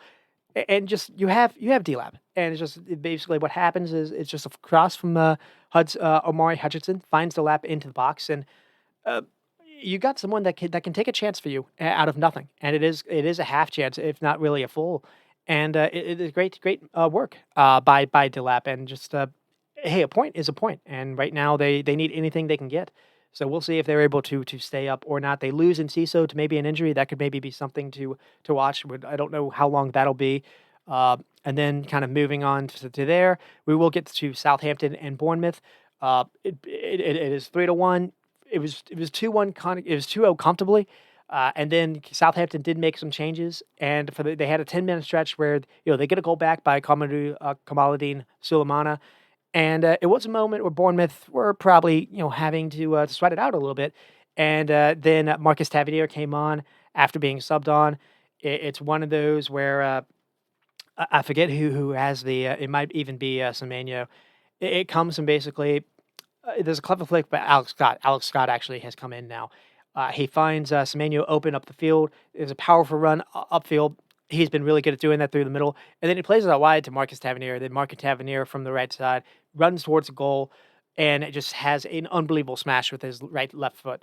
With his left foot, it beats Ramsdale. Ramsdale had a pretty good day for the most part. He had to make a couple of really big saves, and it just wasn't enough to keep Bournemouth out. And the three that was able to establish the 2-goal lead again, and they were able to see it out. Really good play by Ryan Christie. Ryan Christie basically creates the first goal with an unbelievable cross. Just flights it over for Watatara to just get any kind of contact on it, and it's a goal. It's one of those where it looks like he's going to be a mile off sides, but the ball is just absolutely perfect. It's not even like it's bad defending. The center backs are right there to head it away, and it just flies just inch perfect over their head. But this really the goal comes from Dean Howson being able to fire a ball hard into Semenyo, but the two center backs are really high up. And when you watch Bournemouth, they're able to do this, and they're able to do this in a way that not a lot of teams can do with Howson and Zabaneri. And they're able to play their fullbacks really high up. You see that with Kirk as Ryan Cook sometimes plays a little bit further back, but they're not. It's not like they're vulnerable by being able to play this way. But they're able to basically have lots of attackers into the box. And when they attack, they like to get a lot of attackers in the box. And, they get the goal there. You're not even playing with a striker. So there's a lot of ways for this team to still improve when you get Evan Nilsson back or even Unez and Al, or even not. I mean, what you're seeing with Watatara has been quite good for them too. And then you get Ryan Christie after a couple of minutes, makes it 2-0. So he creates the first one with the assist, and then basically has a great goal here. And it's Southampton with a poor turnover. Clivert wins the ball back, squares it to Christie alongside him.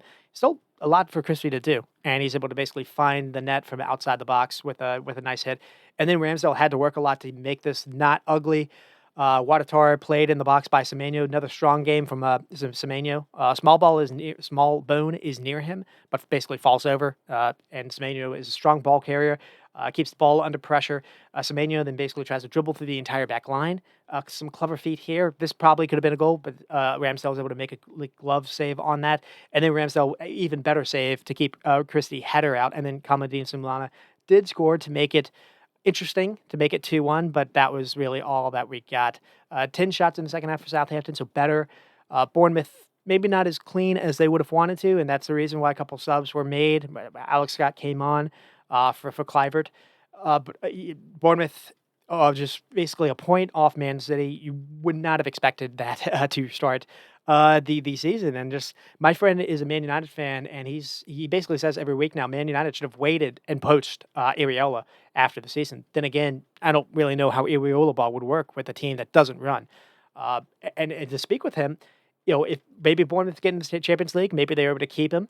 Uh, but if not, Bayern again could be calling. If Alonso goes to Madrid, would Leverkusen maybe call him to look their way as well? And if not, maybe does Bayern maybe look at Alonso, and does Areola look at Madrid, or vice versa? Does Madrid look at Areola with him being Spanish?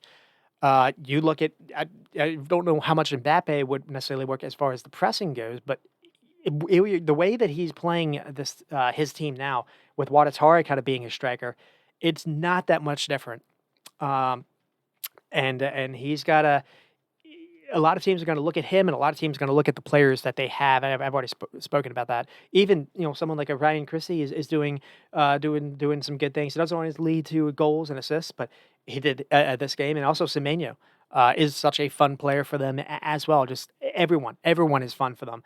Uh, and they get the kind of the key man in the second half is not even someone that's always spoken about, is Marcus Tavernier, kind of one of the old guards that they've one of the lone guys that has been in them since they promoted a couple of years back. He hasn't always featured for them. He's battled through injury, but you see when he can get near the box, he's got one of the best hits in the league as well. And then to end off, we have Everton and Crystal Palace, and Everton do go on to win 2-1.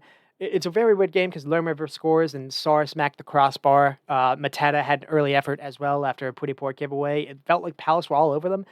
And then basically Beto kind of scores against the run of play. Yeah, it's one of those, just a terrible throw in where Beto is able to, Alcaraz is basically able to get on the ball and then across into Beto.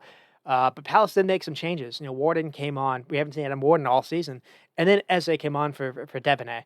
And then Palace just came to life. Mateta gets the goal. But after that, there's a number of issues where he's just able to create. He's able to dribble through his legs. He's so much fun to watch. He finds Munez in the box. Maybe a first touch lets him down. So there was a moment there. There's a lovely ball that picks out at Chilwell as well. Chilwell comes on for Tyrick Mitchell. There was another moment when it looked like him and Mateta had a 1-2, and just maybe a shot was a little bit off. He had a couple of moments when he shoots it over the bar. Maybe he shoots it where he just misses, or maybe there's a block. So Palace did feel like they were the better team, so they're probably a little bit annoyed here. 17 shots, 6 on target. Everton only 11. Palace did have the majority of the, or higher XG as well.